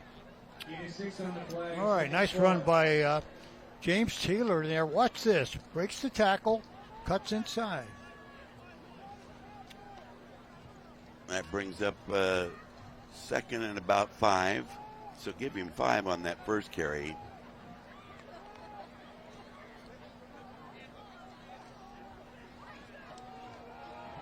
Jorlin runs into a few tacklers. Doesn't quite get to the 25.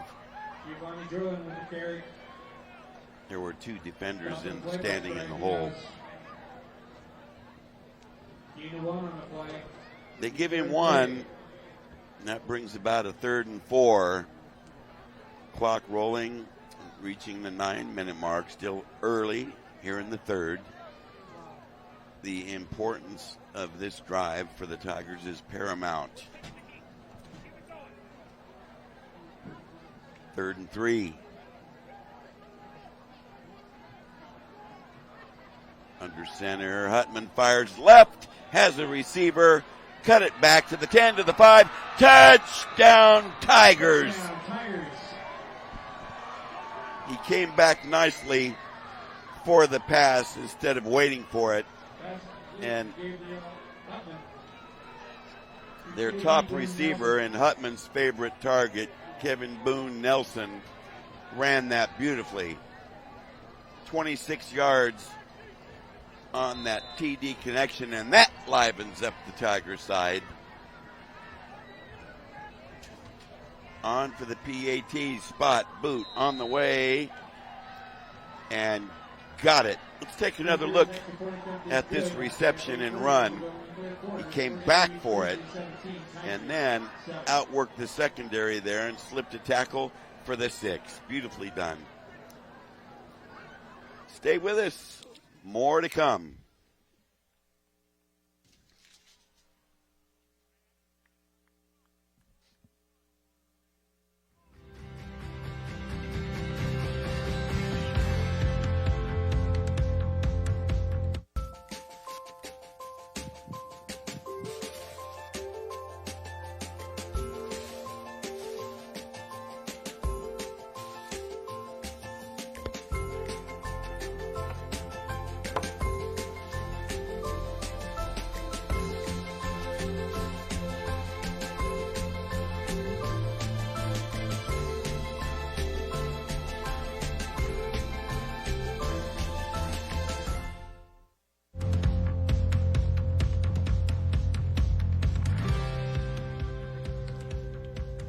Okay, the Tigers set to kick off after getting on the scoreboard, and they've taken a chunk out of that deficit now, trailing 17-7 here. Early third, new ball game. Well, it certainly is. Only 10 points down here now. Let's see if they can play some defense against a strong running game. Short kickoff, taken near the 25. Concerted run back across the 35 and down to about the 38. Nice effort right there. And pretty good field position upcoming. Fisher, good looking back. Yes, he is. A senior, has played wide receiver, has played running back, and fills in the secondary at corner or safety. So up to the line come the Grizzlies. They've seen their lead trimmed to 10. The defense blitzes, but finding a hole with the zigzag move. Jackson is shifty and tricky. Well, I'll tell you, there wasn't much what's there. Look at this. Great balance. Watch this. Zigzag. Find a hole. When he makes defenders miss. Picked up 8. There was not 8 evident there, but I'll tell you, he found it. He did. 2nd and 2 from the 46. Grizzlies on the move. They run the football, and he's near the marker, perhaps a tad short. This looks like measurement time, Jim. Well, it's very close here. They're moving the chains. No measurement. Okay. Call it a first down, and the drive is rolling nicely here in answer to the Tigers' touchdown.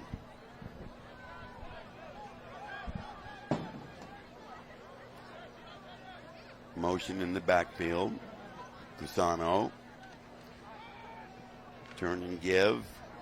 That offensive line is terrific. Well, yeah, give credit up front to Tuamone, Kaminsky, Ferguson, Collier, Blackburn, and Cusano doing a job up front.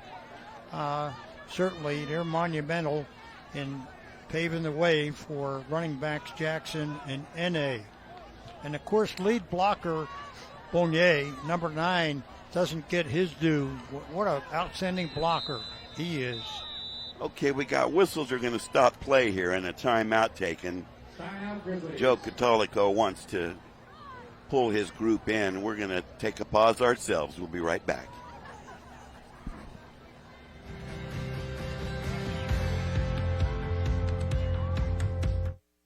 Hello, I'm a sewer pipe, and there's a problem. We can see someone flush wipes down the drain, but that's going to cause a real problem. Paper products, even ones labeled as flushable, don't break down easily or at all. Pipes can clog and overflow, which results in a need for more monitoring, maintenance, and repairs.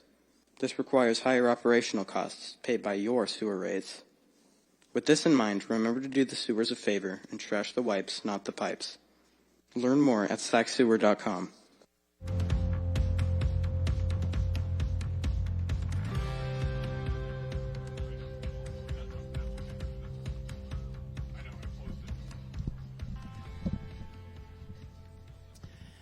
Well, the Grizzlies are still huddled, and the Tigers just now coming back out onto the field. 6:49 left as we near midway third. We got a ball game on our hands now after that Tigers drive and score on the touchdown connection to Boone Nelson. So here's a 2nd and 7. Grizzlies operating from the Tigers' 48. A sling down. And Ane thrown down. There's been 3 plays that look like horse collars. One was called early, and then evidently the other 2 have been considered something else.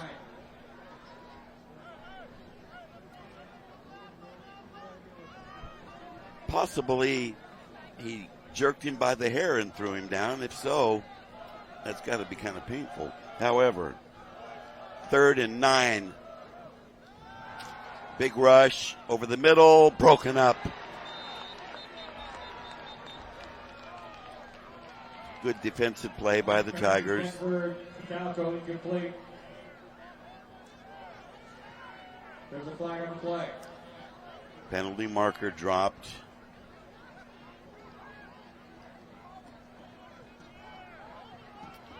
Well, Jim, a referee huddle. Here's the story. Yards. Defensive holding against the Tigers during the pass. 10-yard penalty from the previous spot. 3rd down. Well, I know you saw that early on, but there's the official call. That receiver was going to be open. So they move it. It's a big one. And here are the Grizzlies now parked at the Tiger 40. Midway 3rd at the 6:08. I need to check to see if Catala goes into the ball game. Well, a fumble snap from center. Wisely, McCade Long picked up the ball and just don't worry about the misplay. Just get back to the line of scrimmage and cover the football. So it's 2nd and 10. We spoke of that earlier today where he had committed 7 fumbles and lost only one of them. Probably on the exchange. On the exchange, yeah. Yes. I consider that pretty great recovery. Yes, without a doubt. Here, 2nd and long. Well, Long is up for it. He's chased and sacked. And a penalty.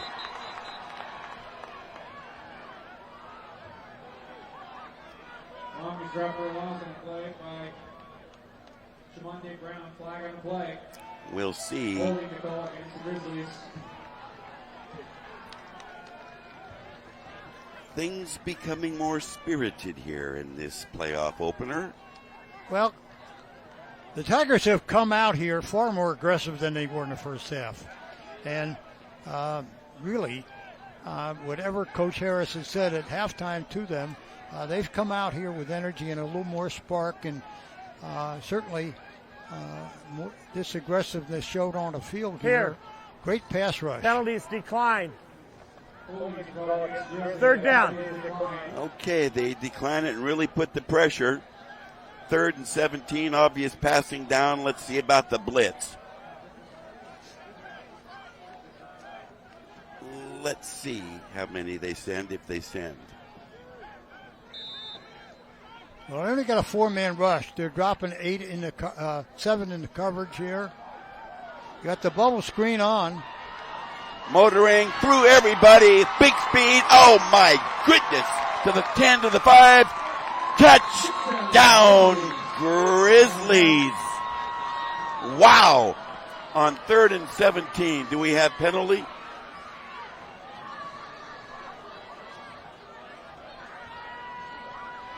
Well, there it is. Holding against Granite Bay. Well, if you want to see, we talked about speed, moves, power. Penalty from the spot of the foul. Did he show some speed with a burst of speed? Electrifying run. I'd really like everybody in the world to see that play, because if you're looking for a dazzling running back, there's one right here, number 3. Well, I'll tell you, he is something. He is explosive. Carter Jackson. 3rd and 30. Here's Love another this look. call. Let's take a look at this replay. Bubble screen. Right here. There it is. Watch Jackson. Inside, outside. Hello. Take off. He ran through their entire defense without being touched. That's got to be considered spectacular. 3rd and 30 from the 40, but whistles are going to kill this play.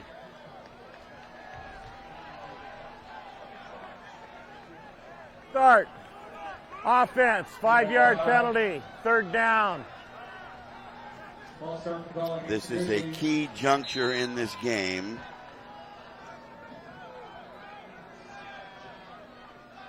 At the 5:13, flip side of quarter number 3, things really tightening up here.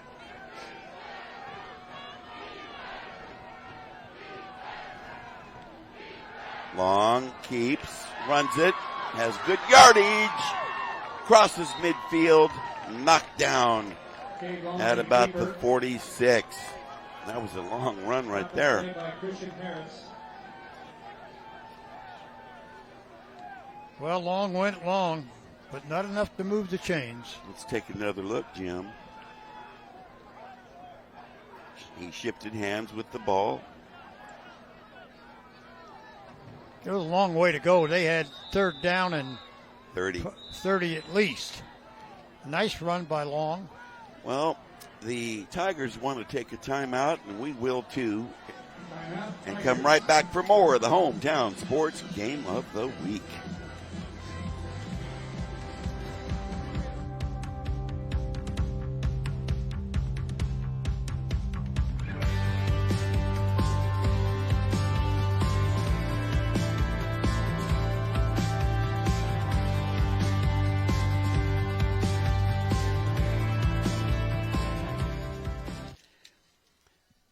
Nice to have you with us this evening. We're in Granite Bay for the Hometown Sports Game of the Week with the Imperator, Jim Domino, Rick Stewart. I'm Will James, and we have seen a turnaround in momentum, and this game is still in question. Oh, it certainly is, Will. Yeah. Punt formation shown with 4:36 left to go in the 3rd. Grizzlies up 10. Nice punt. The receiver leaps over the ball and is down inside the 15-yard line. Very strange. So, a long field for Inderkum. They did score on their last drive and through the air. Well, they got a long field, as you mentioned, Will, about an 80-yard field down on the 20, their own 20. Let's see what if they can put together a drive here now without a turnover and protect their quarterback. First play from scrimmage. Triple wide to the left. They run it. Nice spirited run.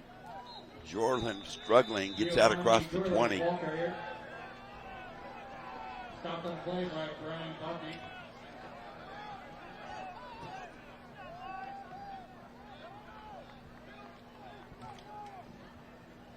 Give him 6 on the play. 2nd and 4 upcoming at the 4-minute mark.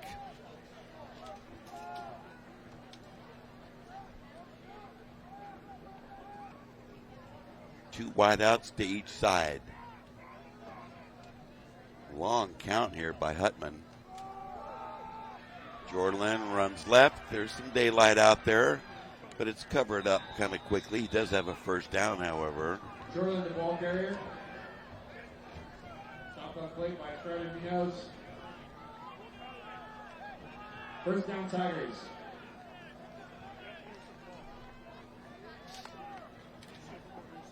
Cold night up here in Granite Bay.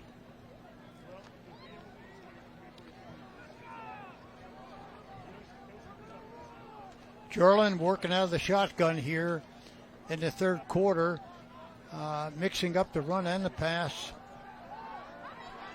To the near side. Boy, that was a good cover up right there and track down. Stop on the play by Celios. Well, Hutman on the keeper. You don't see Hutman on the keeper very often. He did pick up a couple of yards.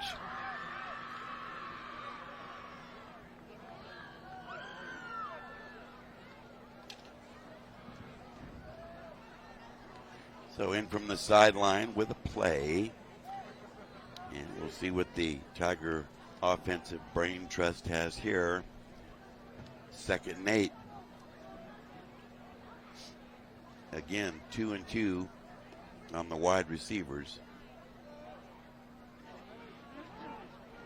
He's running that fly series, but they're ready for it. He broke tackles. Broke 3 tackles, and he's got a first down and more. Inderkum speed keeping the Tigers in this ball game. And a flag flies, and we've got James Taylor, the ball carrier. a little confusion over there. James Taylor with the carry. Flag on play. It's again against Granite Bay, a major penalty, 15. Dead ball. Personal foul. 24, Granite Bay. 15 yards from the end of the run. First down. So they run for 23 and get 15 more. First down, Tigers. Well, right now, Granite Bay has 7 penalties for 77 yards. Yeah, and 4 of those took away scores. So, on the move are the Tigers trying to climb back into this playoff opener, but they'll have to wait a little while because the Tigers want time, and so do we. Stay with us. We'll be right back.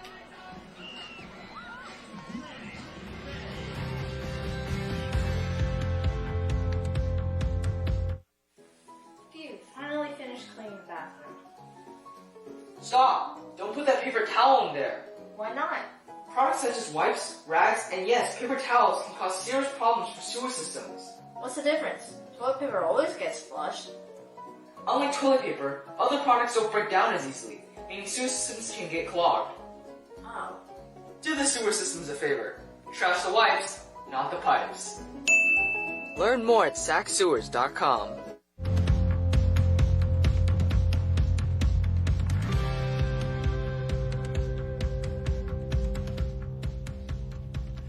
Both clubs back onto the field here with just 2:19 left here in the third quarter. 17-7 Grizzlies, but the Tigers coming on strong here in this quarter have a 1st and 10 from the Grizzly 31. The Tigers here with 97 yards in the second half, having only 10 yards in the first half. 97 here in the second half. Fire right, a completion and an immediate tackle. Well, that was Ane, the young freshman. Stopped on the play by Isaiah. Ane. Wow. Austin 2 on the play. Hutman did not do his receiver a favor here. And tough luck there for the unsuspecting James Taylor. So it becomes a 2nd and 12. They lose a couple on that. Clock rolling at the 140 mark, late third. Turn and give. Jordan grabbed immediately. Maybe a couple got back the penalty or the lost yardage. So 3rd and 10. Gain of 2 on the play will be 3rd and 10.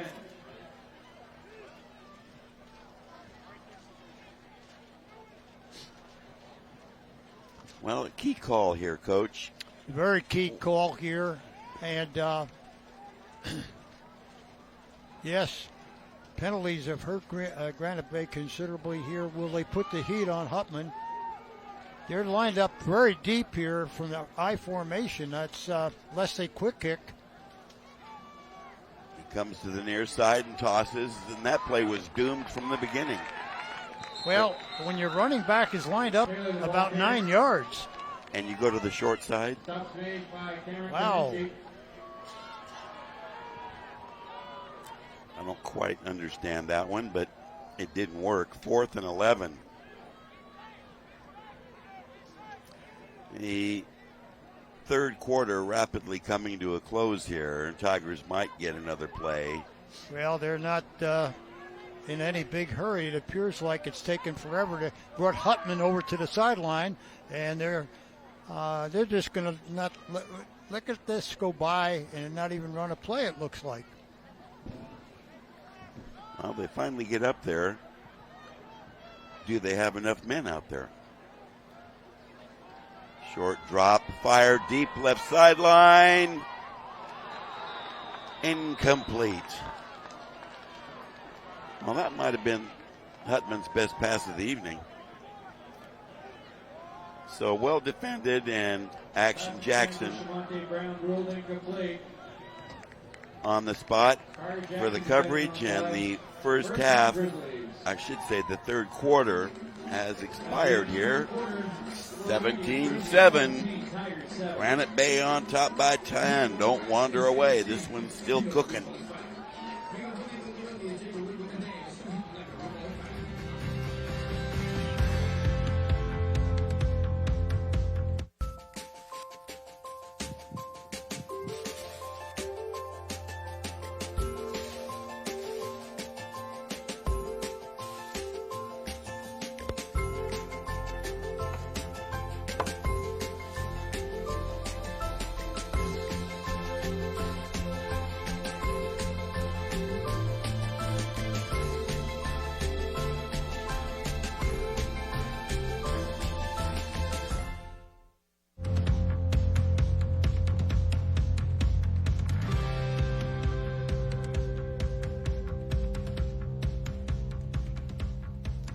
Okay, we open quarter number 4. Granite Bay up 10, trying to hold off a determined Inderkum Tiger Ball Club. Toss, run, excellent defense contained that play for next to nothing. They tossed to their wingback, Perry. Correction. They're going to spot that as a 1-yard gain, I guess, 2nd and 9 from the 33.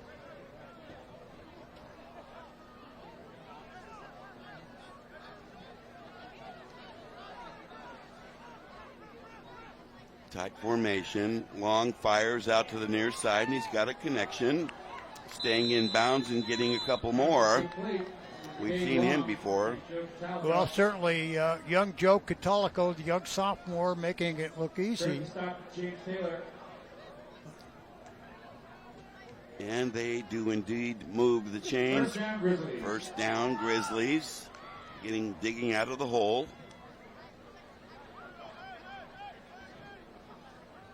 Quite sure Coach Catolico, after seeing 3 touchdowns and a field goal wiped out by penalties, would really like to get another insurance touchdown here. Oh, I would certainly. He's got to change that momentum because Inderkum held their own that third quarter.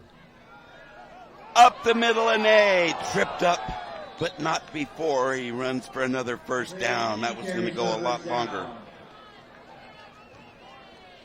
Well, this young man has great potential when you think about he's only a freshman. And when you're going to see Jackson for 2 more years and Ennie for 3. Here we are, another look. Low tackle there. Credit that defender I know who that was. That was one of their best defenders over the last 3 years, Dexter Simmons. Up the middle. He runs for about 3 before being stymied and shoved back. And with another short yardage carry. Besides wanting another insurance score, Coach Catolico certainly is going to keep trimming that time.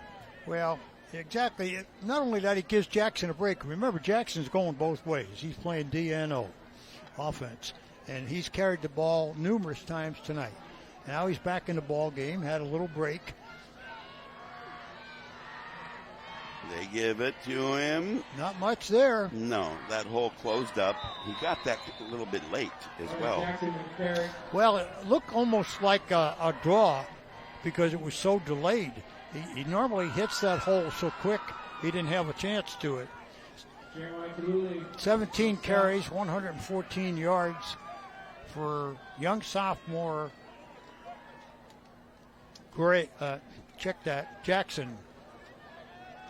Well, he is Carter Jackson. He's had a highlight reel in this game all by himself. Oh, yes, he's had some great runs and some great runs called back. 3rd and 9. Big rush on Long, and he slips away and fires. Incomplete. Long's pass is ruled incomplete. For Joe Catalico. Well, the blitz was heavy that time. Well, they certainly are. They've mixed it up, and I'll give credit to the Tigers for coming back this second half after really giving up tons of yards in that first and second quarter.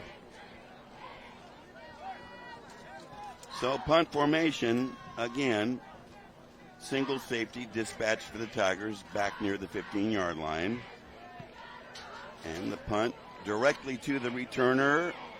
He slips the first tackler and cannot get outside, and lost a little bit there trying to do so. That's a great open field tackle back there. Penalty marker dropped. Flag on play.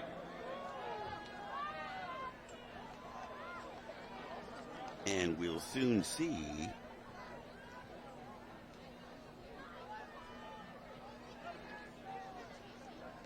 here we go. On the return, 5-yard face mask. Kicking team, 5 yards.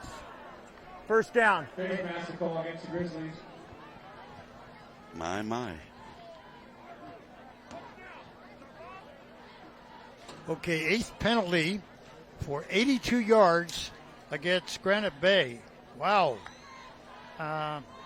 This is not what Coach Catalico wants on his football team, and quite frankly, it might be the most he's penalized all season long in one game. I wouldn't be surprised. His ball clubs are truly noted for discipline and execution. So here we are, 8:44 left here in the ball game. Still early fourth. Tigers down 10. Hoping their speed can bail them out of the early 17-0 deficit. Jorlin getting a full workout, as are his teammates.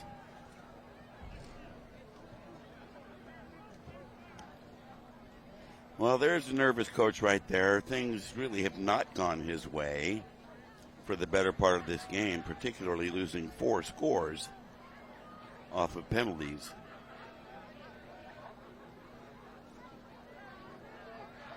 Second and 7. They run right with Jorlin as he changes direction, tries for the first down marker. Another penalty? Jorlin with the carry. I do not understand, and they've almost all been from the sideline. At the sideline, on the sideline, in the sideline. Yeah, right in front of the Inderkum bench. This game has flattened out in a strange way. Let's have the report. Horse collar on the tackle, 17. This has been a remarkable trend, ongoing, a penalty fest in progress against the Grizzlies.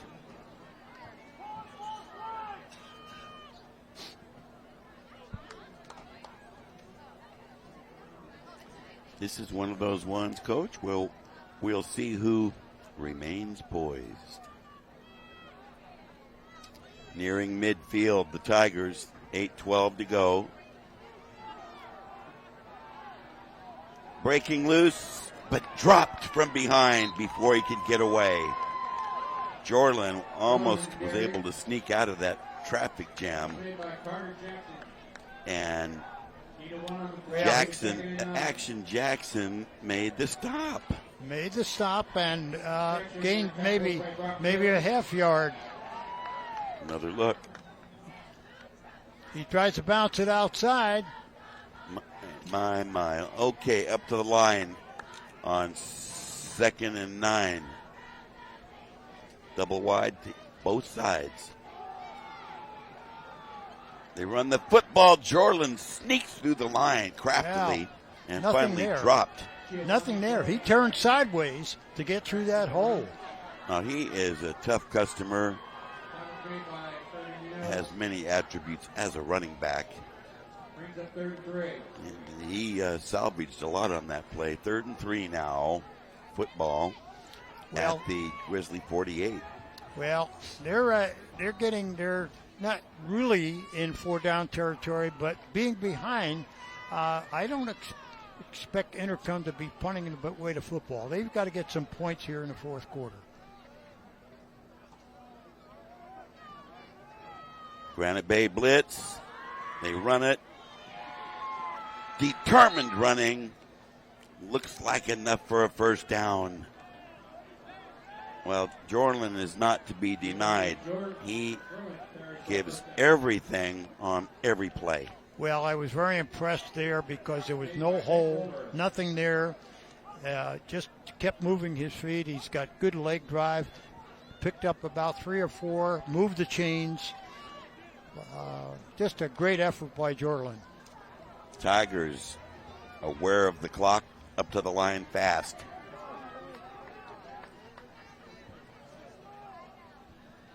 Short drop. Hutman runs away, throws for the sideline.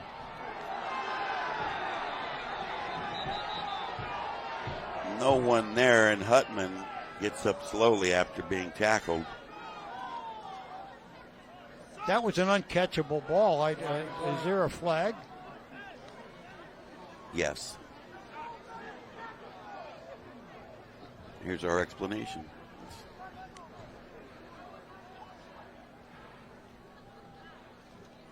Defensive pass interference. Was that incomplete pass?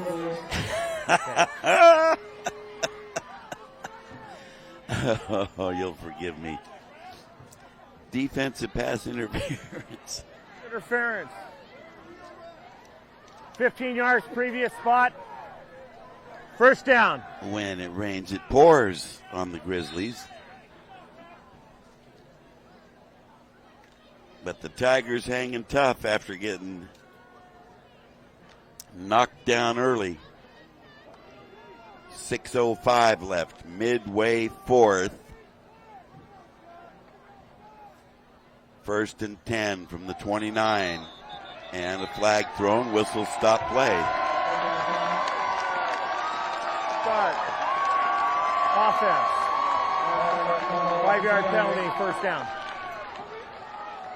Penalty called. Little flinch along the line there. 1st and 15 from the 34.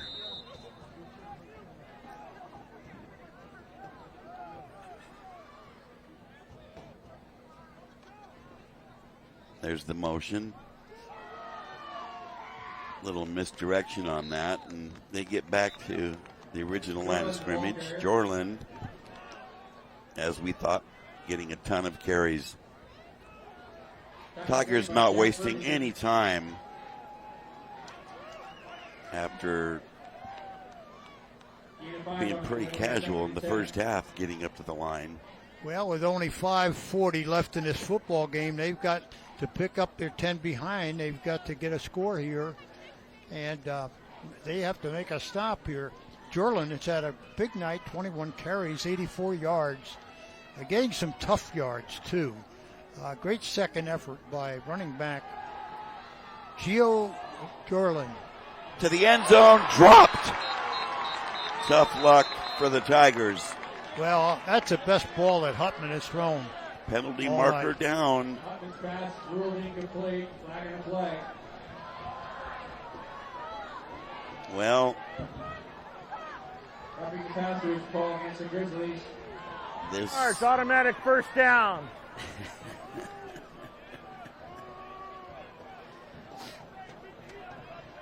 And what was the actual call, Coach? Roughing the passer. Yes, we've seen unbelievable amount of penalties. 11 for 137 yards against the Grizzlies in penalties. Well, we'll see if that continues to rise. 5:14 left. 1st and 10 from the 15-yard line. Twin wide receivers to each side. Whistles blow. Penalty thrown. Well, 5-yard penalty. First down. Grizzly fans haven't had too much to cheer about in this second half, so they're raving when we get an occasional penalty against the Tigers. I don't suppose they can be blamed too much the way this flurry of calls have gone against their squad. Let's see. They run it. Nice cut right there. Covered up pretty good. Well, he did. He caused a missed tackle there with a great move. There was nothing there. No, Jorland's getting a workout tonight, and he's just a tough competitor. 11th play of the drive, which has sputtered and sparked and been renewed by penalties. Sustained to the point of now 2nd and 11 from the 16-yard line. Clock is ticking. Well, they can't stay forever in that huddle. It's 11th play, and really only 4 minutes to go. They throw to the flat, overthrown, evidently, apparently, intentionally. So now Hutman to the sideline to get some direction from his coaching staff. Clock stopping with 4:24 left in this one. A very stagnant second half for the Grizzlies, but unusual in that they drove the field 4 times and got into the end zone and were all nullified. Hutman, incomplete. Close call out there. Pretty good accuracy on that, on the throw intended for Ricky Green. Well, Ricky Green was trying to separate himself from the defender and did a pretty good job. I think they were out of field over there in that corner, Will. Really.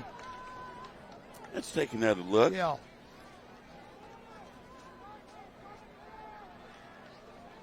Catchable ball. It was a catchable ball. Defender was wrapped around him. Carson Perry Smith defending. Yep. Well, here is a crunch down. This is 4th down. This is a huge play. Huge play for the Tigers. 4:18 to go. The lob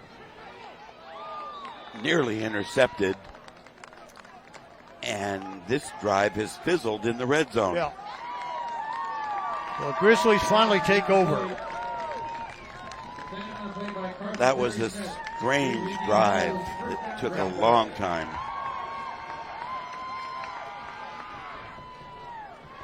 Very peculiar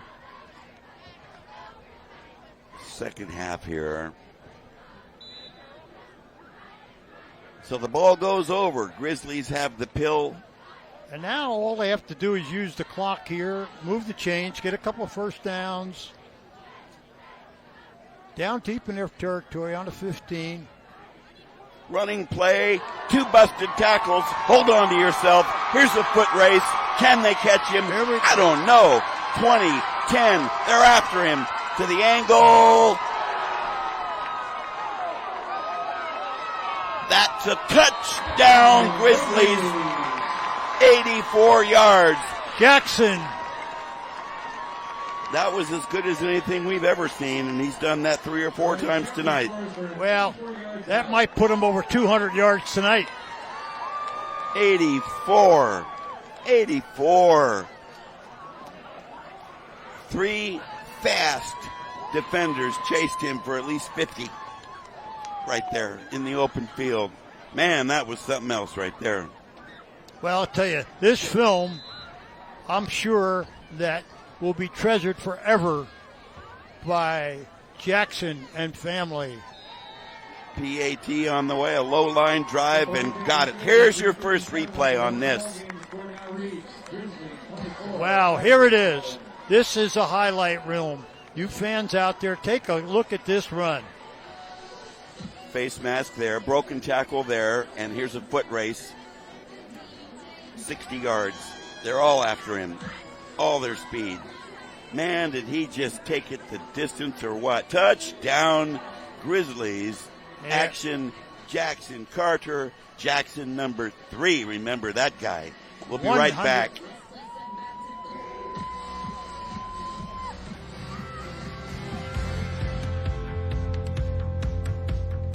Hola, soy Isabela Gómez ayudando a Smokey Bear porque él tiene mucho más que decir que solo... Solo tú puedes prevenir incendios forestales. Si estás afuera disfrutando de una barbacoa después de una larga caminata, asegúrate de no tirar tus brasas o cenizas calientes al suelo, porque podría provocar un incendio forestal. Toma en serio la prevención de incendios forestales y salvemos el mundo un día a la vez. Juntos con Smokey Bear podemos hacerlo. Ve a smokeybear.com para obtener más información.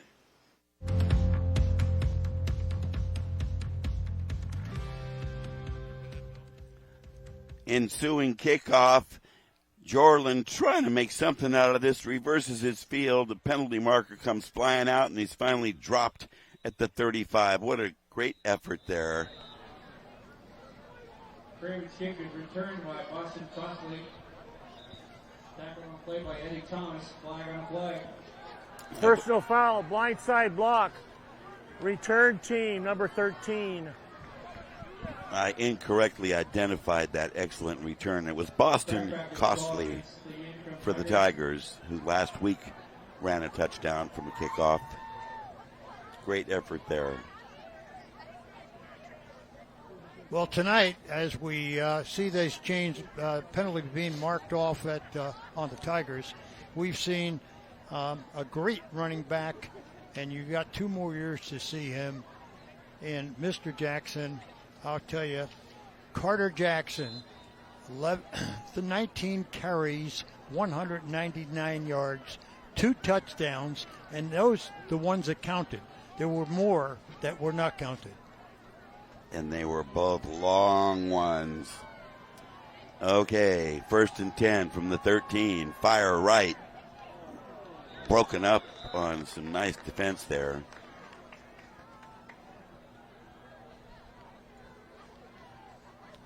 Well, I like the way he plays D. Carson Perry Smith. Broken up on the play by Carson Perry Smith. Well, he's a good one. 2nd and 10. They've got an outstanding secondary with Carson Perry Smith, Sam Fisher, Isaiah and Jackson in that secondary. Deep throw down the middle. Oh! Good effort. Just slightly off target. Well, Hutman showed me some arm there. He threw it almost from the goal line, about a 50-yard in the air. No, that was excellent.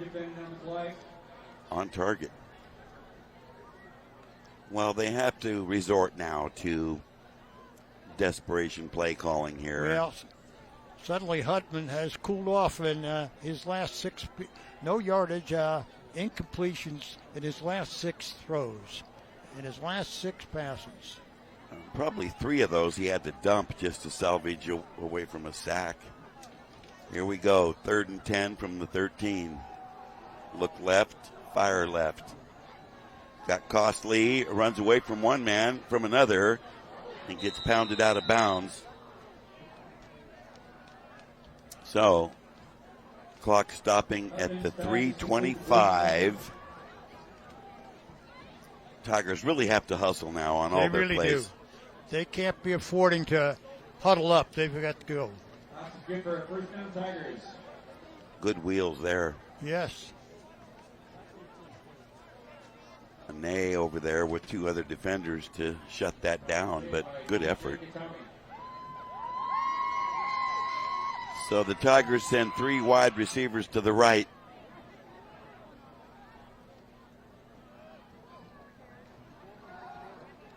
Hutman chased, he dumps it off, and Jorland is immediately wrapped up.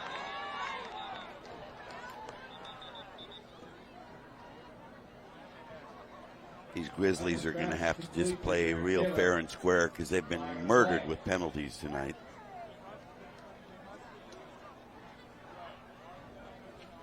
.317. Foul. Helmet contact, number 10. Number 10. 15 yards. Well, Leonakis, I just don't know what to make of it.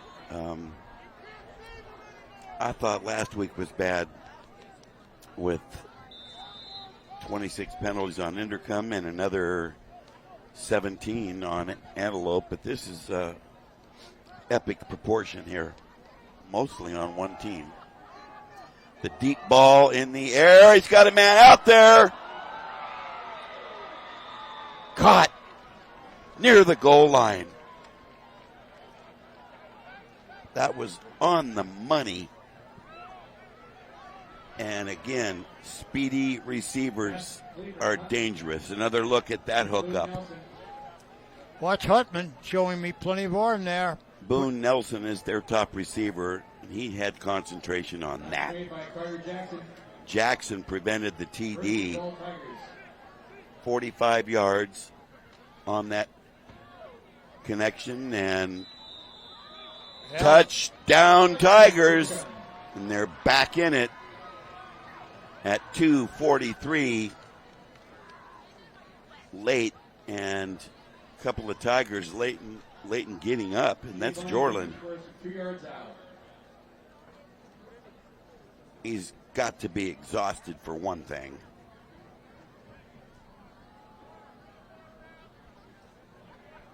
We're sorry to see that. I hope it's nothing but that. He's exemplary. And in some pain. Well, that touchdown and that injury comes at the 2:43 mark. If they are able to convert, it would be either 24-14 or 15 with, is that 2:43, I should say, and would really put the pressure on the Grizzlies to make a couple first downs. I think he's going to be all right there. Like you said, he's quite fatigued. Oh, he's been taking hits. He has been worked out. Well, he's terrific. And he's helped bring them back into the ball game.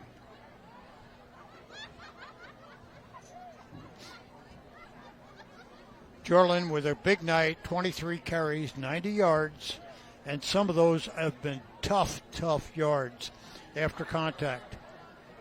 Give him a lot of credit, and he's gained yards despite not having a lot of holes. So it looks like they may go for the 2.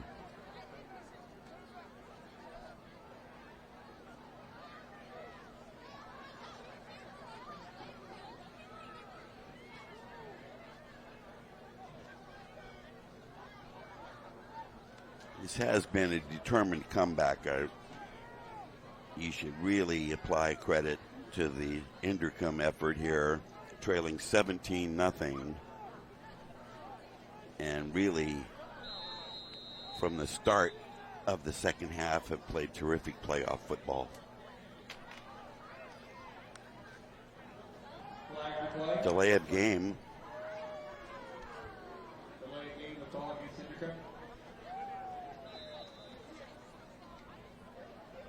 Okay, they'll go for the kick now.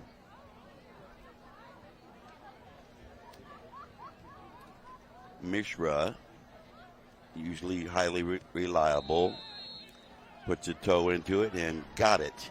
So at the 2:43, late fourth, Inderkum on the board again, down 10. We will be right back.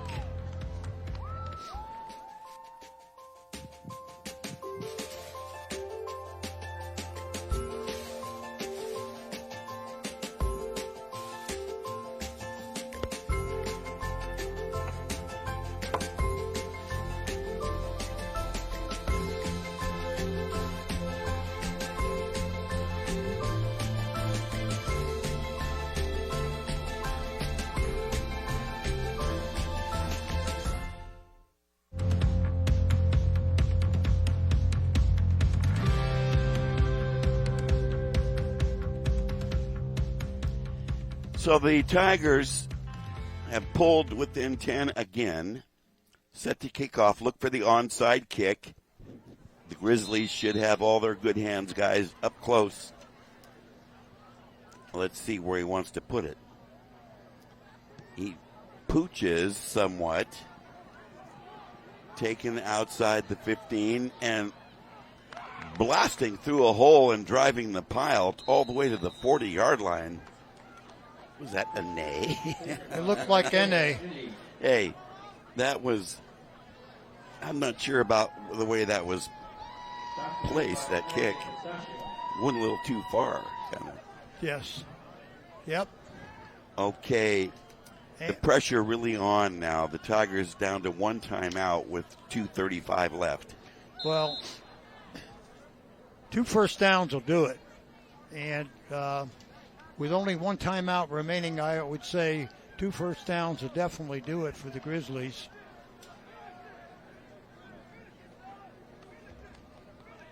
Wow, Long nearly grabbed before he could hand off.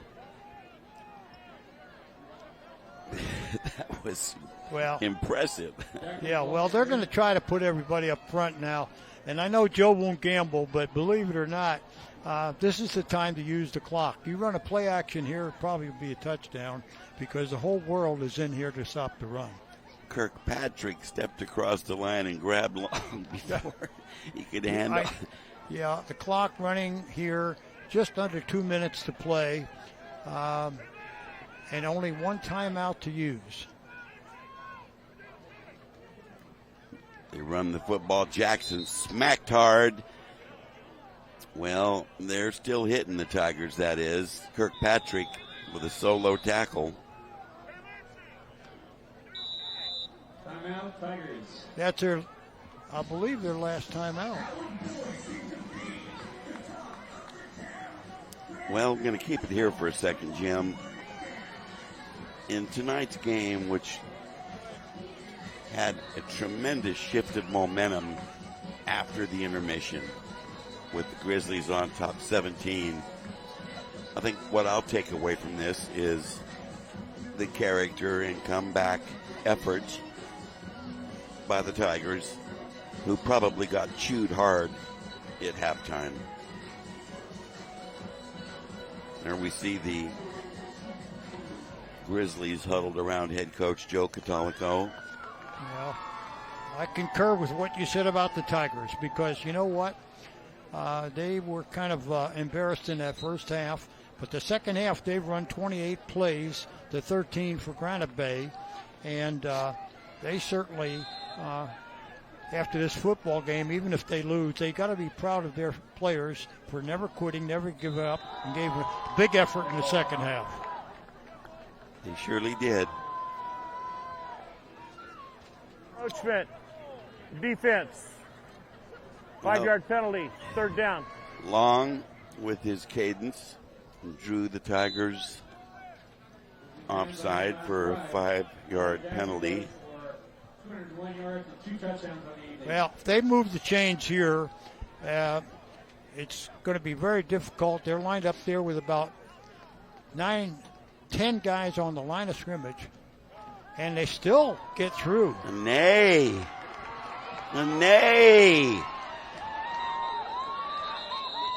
Is he in the grasp?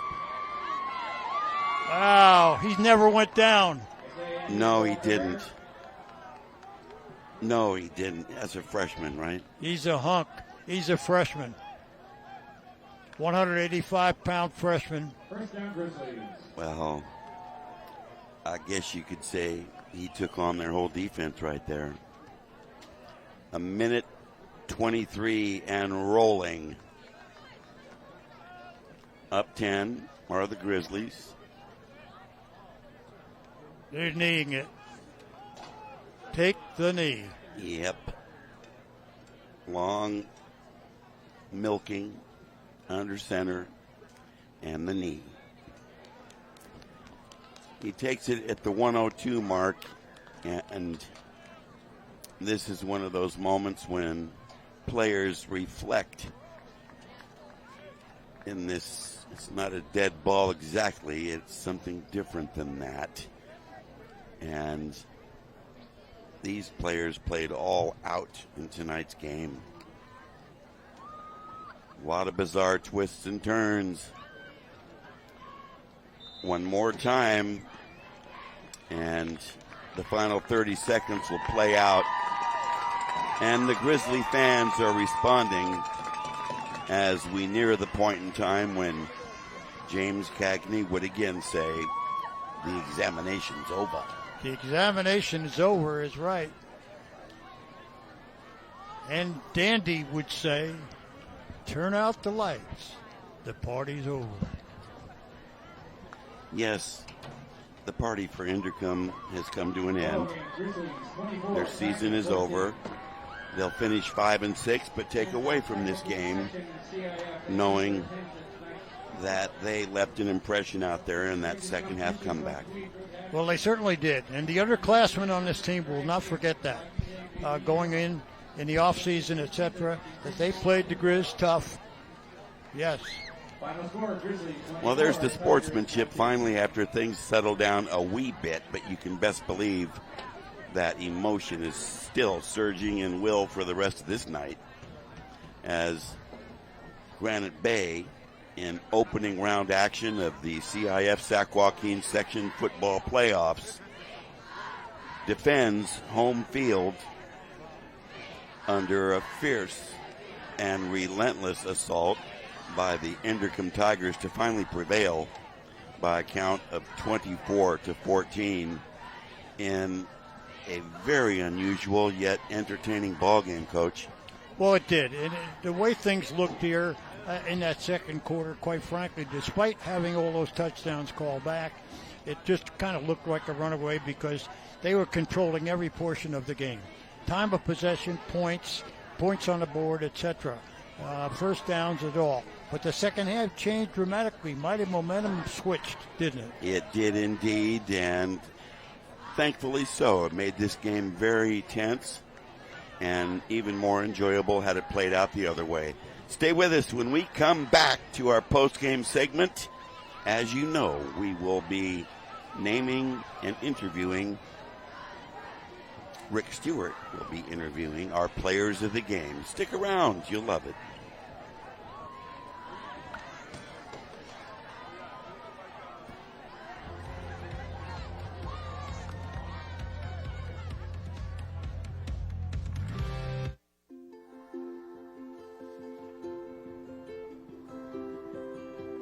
To Sofia and Gabriel, Miss Flores, my little flowers. Even though these old knees can't follow on your adventure to the forest today, these flowers represent my love, so you can take me with you wherever you go, near or far. These stitches and threads join us together. Me, your mother, and both of you.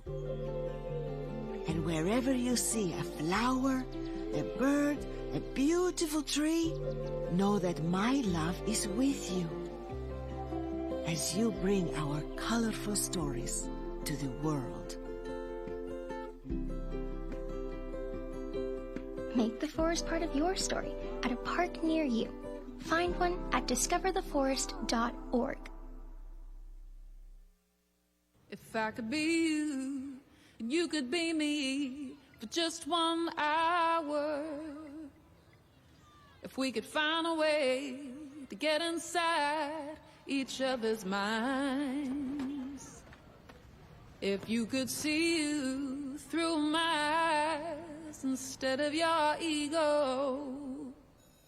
I believe you'd be surprised to see that you've been blind. Walk a mile in my shoes. Walk a mile in my shoes. Yeah, before you abuse, criticize and accuse. Walk a mile in my shoes. Walk a mile in my shoes.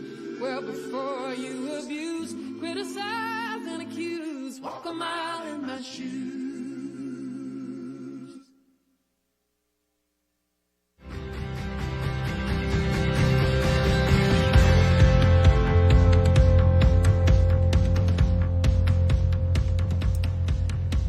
The verdict is in, and the decision is final this evening at Granite Bay High School, where this evening, in a CIF Sac Joaquin section opening round playoff game, host Granite Bay holds on to stop visiting Inderkum spectacularly for a 24-14 victory in tonight's game.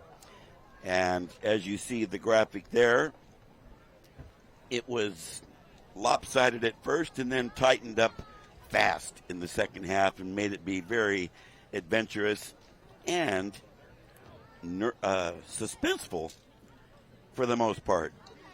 Well, certainly Inderkum made a game of it in the second half. And despite the loss, and now they're out, it's one and done, one loss and you're out of there. Coach Harris has to be, in some ways, pleased. No one is pleased you lose a football game, but you got to look at it from a standpoint of the improvement against a very tough Grizzly club. They more than held their own in the second half, and actually, the second half outscored them 14-7 in the second half and lost the ball game 24-14.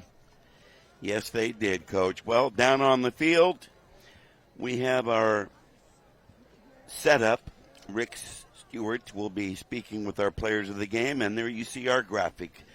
The outstanding Giovanni Jorlin for the Inderkum Tigers, an encore from a week ago, and the spectacular Carter Jackson of Granite Bay. Rick Stewart, it's on you, buddy. Hey, players of the game there, it's Giovanni Jorlin for Inderkum.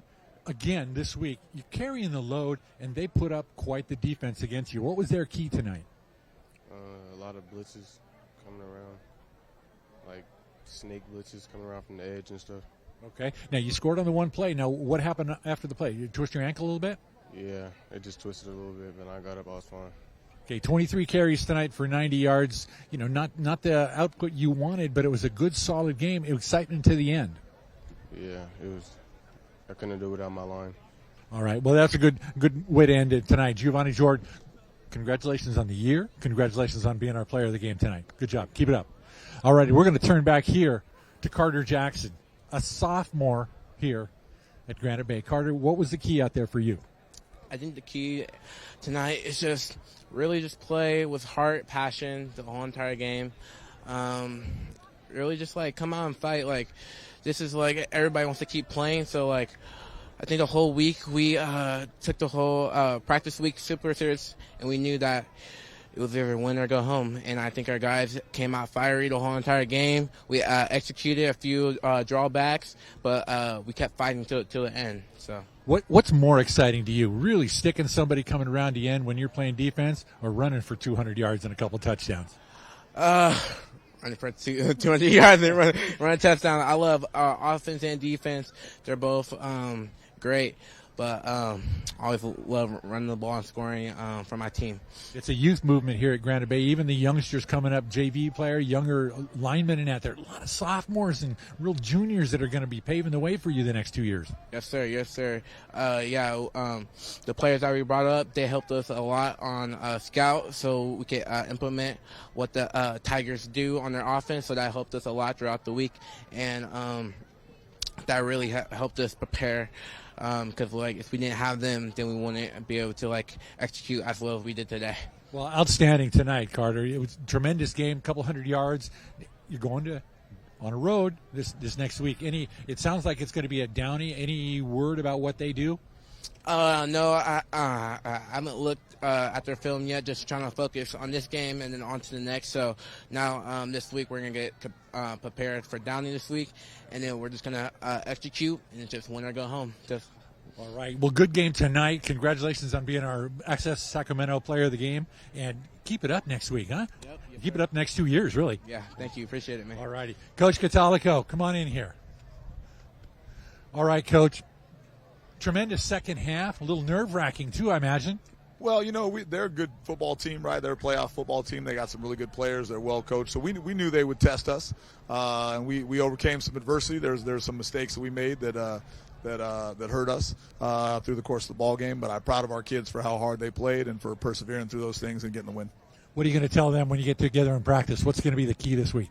Good question. We're gonna kind of enjoy this one tonight, and then we got to sit down this weekend and watch film. We were really focused in on these guys this week, but we know Downey's an outstanding football team. Obviously, they're 10-0, and so we know we've got our work cut out for us, and we got to try to play the best football that we can. It's that time of year, and anything less than that gets you in trouble. Okay, did you come out of the game pretty healthy? No injuries or anything? I think we're banged up. The way that everybody is at this time of year. So, but I don't think any particular injuries. We just got to kind of ice everything up for a week and tape everything up and go back out there and play football. It's kind of the name of the game at this point of the season. All right, Joe. Well, congratulations on the victory. Congratulations on moving on. Thanks for having us here. We had really enjoyed being around your team and your disciplined team, although you may have to talk about them a little bit in practice this week, but it was a really good effort tonight. No, thank you very much. We appreciate you guys. Always a pleasure to have you guys come out, and always a joy for us to get to showcase our school and our football team. All right. Well, best of luck going forward in the playoffs, Joe. All right. All right. Thanks a lot. And we got one more thing here. Will, I'm going to take a couple minutes. I'm going to have some other people come in here into this thing because we got something here going on that we don't really see too often. Wait, Joe Catalico, and this is Butch Catalico. Now I'm going to start with Butch. Butch, what's it like to see grandson here on the field? It's really a thrill. I've been doing this for 50 years, and it's fun coaching with my son, and especially gratifying watching my grandson play on the field. Do you sometimes get on him a little bit more than Dad does? No, I try to be the supporting guy. Everybody's laughing at that. So, okay, Mr. Catalico, the younger. Okay, one of the leading receivers, if not the leading receiver, yardage as well. What's the key to playing for your dad and your granddad? Do what they tell you to do and not make mistakes. Okay, the second part's really the big part, I'm sure. Well, when did you know you were going to be doing this? Over the summer. Okay. Over the summer, I knew I'd be playing for him, and to be able to come out tonight and play and win, it's really fun. Well, I tell you what, I remember you and your brother shagging balls at Pleasant Grove, and when I realized that it wasn't just a misprint, he was trying to do the Max Prep, roster and all that, it's like, where'd the years go? Good job. Thank you. Okay. All right. Coach, okay. You've been coaching with your dad for a while. Yes. What's it like for you to be talking with your dad about your son, his grandson, on the field? It's interesting. It's definitely different. We try to kind of make sure that we have the different relationships separated. And I kind of do the critical part, and his grandfather does the supportive part for the most part. So we kind of play off each other in that regard. But we feel really fortunate to be able to do this. I spent a lot of years on the sideline with my father before I was playing. When he was coaching, then we've gotten to spend some years coaching together, which has really been a blessing. And then now getting to spend some time coaching together, like you said, with my boy and eventually my other boys who used to run around on the field and the sideline with us when we were coaching together before, and now this one's out on the field with us. So it's really neat to kind of see things come full circle. We're fortunate. Well, the only thing we're really missing here is Mrs. Catalico to tell us how really wrong we are with all this. Guys, the Catalico family here, it's a pleasure to be here with three generations. It doesn't happen very often. Will, Jim, you know all about it. Will, Jim, back up to you after a victory tonight for Granite Bay. Thank you, Rick. Well said, well stated, well received. Had to have that tonight with the three of them being right there in our midst, and overjoyed with tonight's victory. A nice way to seal that off, Stu. And the 24-14 victory certainly will be memorable for a long, long time. We have other information here, and I've been told that the final stats compiled by Mr. Bimson are ready to roll. And there's the graphic, and we have the hard copy. What do you think, Imperator? Well, let's look at it. It certainly looks better for Inderkum in the second half than the first half. And as you look at this thing, rushing yards, 107. Remember, they only had 3 in the first half. They ended it with 107. 265 for Granite Bay. They doubled their yardage. Passing yardage, 98 to 101. That was very close because they held the ball more in the second half than Granite Bay. I mean, that's just the way it was. A complete opposite. Total offense, 366 to 205. Granite Bay with another a big night close to 4. First down, 17-13. Penalties, wow. 8 for 65 for Inderkum, and look at this, 12 for 152. We had well over 200 yards of penalties in a football game with 48 minutes. That's a lot of penalties. The thing that's amazing is there's 2 zeros there to the left and right. No turnovers. So we can't blame it to turnovers. 21 minutes of time for Inderkum, 26. Now remember, in the first half, Inderkum only had 7 minutes with the football. Quite a change. It's quite a contrast between the first half and the second half. And then in the second half, Inderkum outscored Granite Bay 14-7 in the second half. Well, Coach Harris certainly can take some consolation in that part.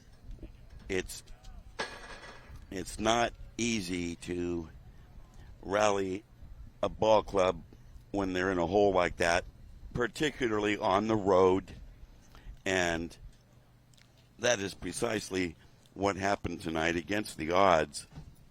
And this was a roller coaster type game that wore everybody out, including me. And what else we have is the Rob Bimpson scoreboard that has opening round playoff outcomes that we need to share. Jim? Okay, let's start right on the top there, and I would consider that an upset because Vista Del Lago finished second in their league, playing Yuba City, hosting Yuba City, and Yuba City coming up top 48-6. And I will say this, Yuba City maybe not had the year they wanted to have, but they had a tough schedule, and they played everyone tough. And they beat Inderkum earlier in the year. And only gave up 7 points versus them in that. Wood Creek 48-0. This Wood Creek club, we saw them earlier in the year, and they came on the second half of the season. And so Sheldon 33, Lincoln 22, late in the fourth quarter. That's not over. Nevada Union, East Union. East Union's from Manteca, NU, not having that great of a season, but taking care of business, didn't they? And Vacaville Lodi, 35-20 Vacaville. And then Elk Grove expected to beat Johnson tonight. And they did. And they did handily beat them 37-12. Actually, it says 47. 47-12. They thumped them pretty good. So that array of almost all of those were final scores. Fourth quarter late on the Sheldon game, they're up 11 to give you an idea of what else is going on around the area. And this is opening night, opening round of the CIF Sac Joaquin Section Football Playoffs. Tonight, though, at Granite Bay, we had a doozy, a wild one. 24-14, as you see. Game of the week covered it, and it covered us. So, any final comments, Imperator? Well, no, in closing, just like we said, I'm glad that Inderkum made a game of it. I know Coach Catolico will kind of clean things up during the week and prepare his ball club. This one's over. Like he said, you take one game at a time. And now they can concentrate on Downey, spend some time in the film room, heal up some of the bruises, and they will come back strong next week. They got to travel, but they'll be tough on the road. And it's a pleasure always coming here to do one of Coach Catolico's games. He's a great host, and his team is well coached. It is indeed a pleasure. Everything worked out real nice. Always a super pleasure to work with the A-team here on Access Sacramento's Hometown Sports Game of the Week. The Imperator, Hall of Famer Jim Domino, Mr. Rick Stewart, Rob Bimpson, the all-around utility man at the elite level, and tip of the cap to our co-directors, Kevin Benyon finishing the job that Gary Martin started, and the entire Hometown Sports Game of the Week broadcast crew. Thank you so much for being as excellent as you are. I'm Will James. We thank you for joining us and invite you again to dial us up in 1 week's time for quarterfinal round action of the CIF Sac Joaquin Section Football Playoffs. Right. This has been a special sports presentation of Access Sacramento in association with Play-by-Play Sports Productions. Final score tonight, 24-14, Granite Bay. I'm Will James. Thank you so much for joining us. We'll see you next time.